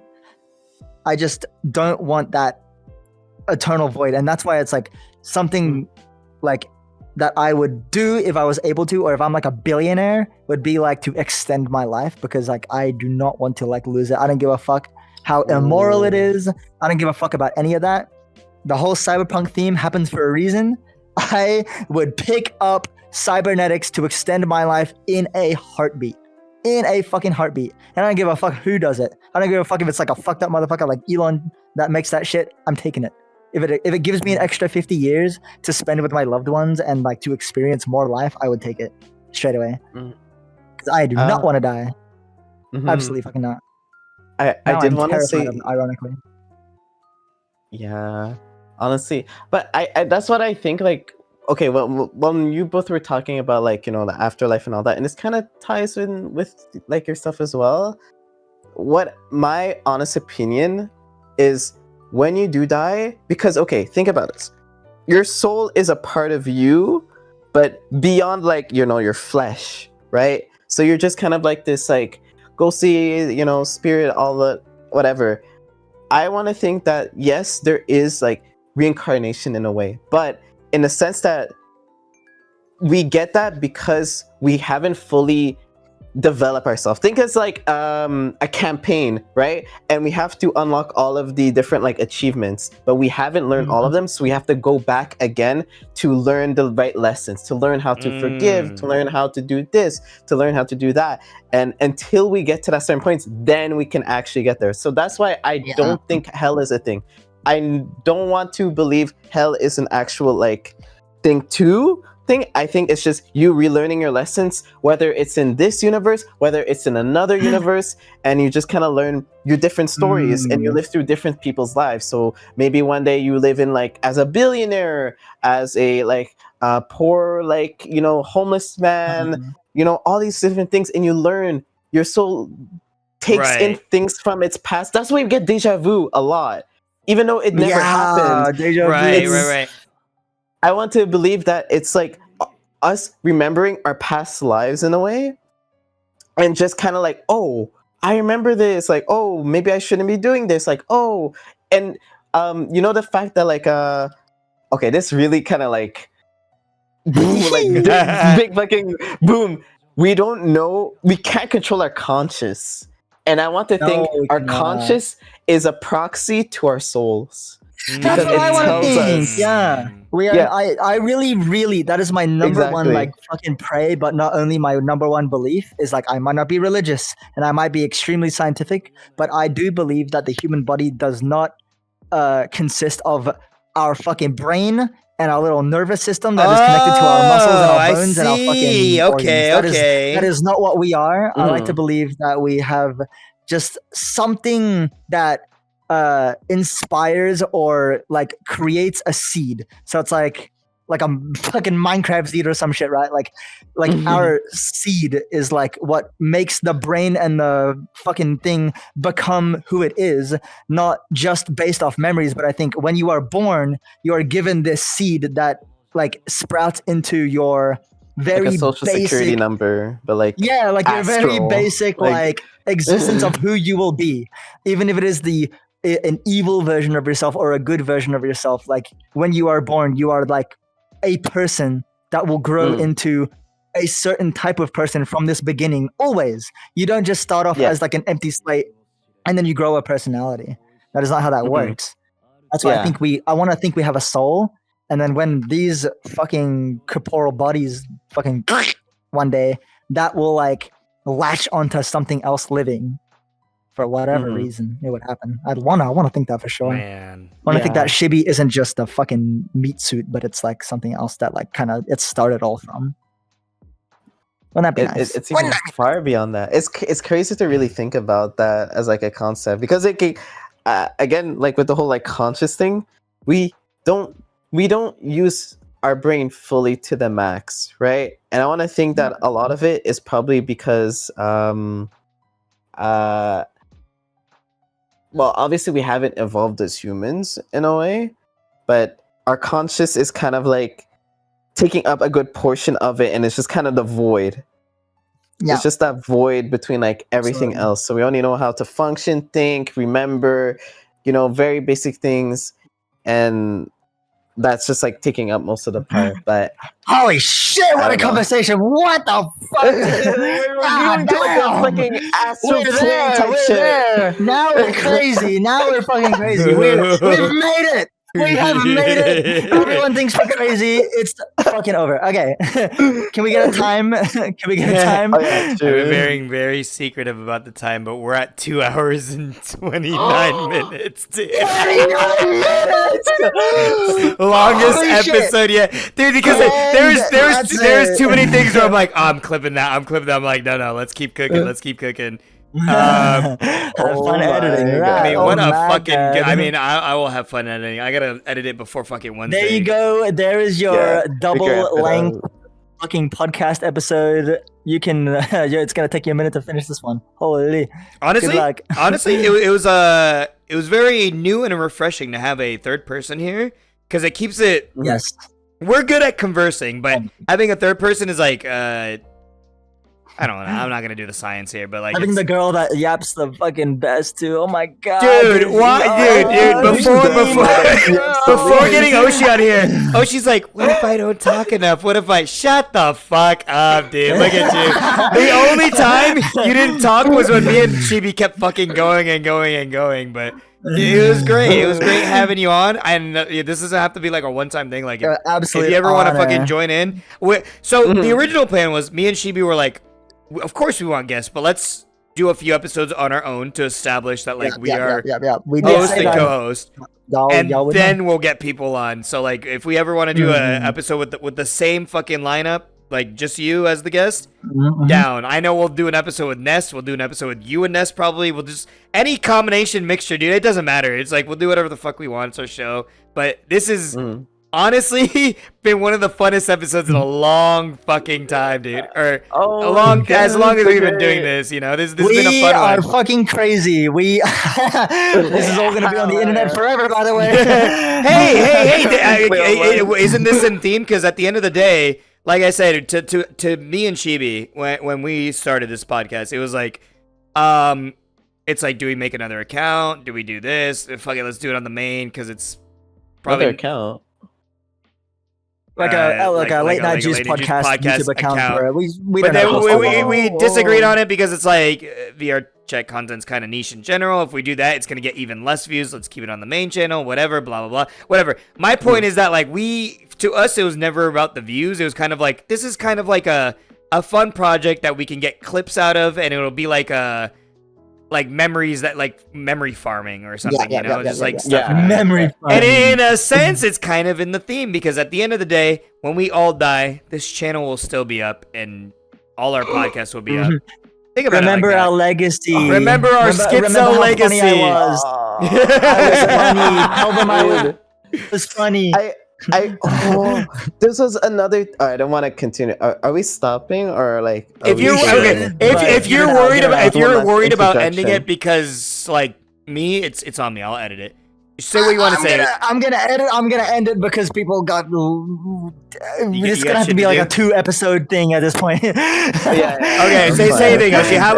You say your thing, and then we'll give you the honors of ending the episode and saying goodbye. Let's end it there. Okay. Yeah, let's do that. Well, it's nothing too long. It's just like when you said about the whole like having clips and like saving stuff on YouTube. When you said that I'm scared if no one's gonna remember you. Of course, people are gonna remember you because we have the internet. And I think that's what makes the internet so great, is because you have an archive of who you are dude. already placed there for everyone to see, you know? So people will know more about us than Cleopatra, because what do you know about Cleopatra? She had a fat ass and she had slaves. Nah, internet know more about me than Cleopatra, dude. We're winning. We don't know Cleopatra's favorite dinosaur. You know mine. It's a velociraptor, by the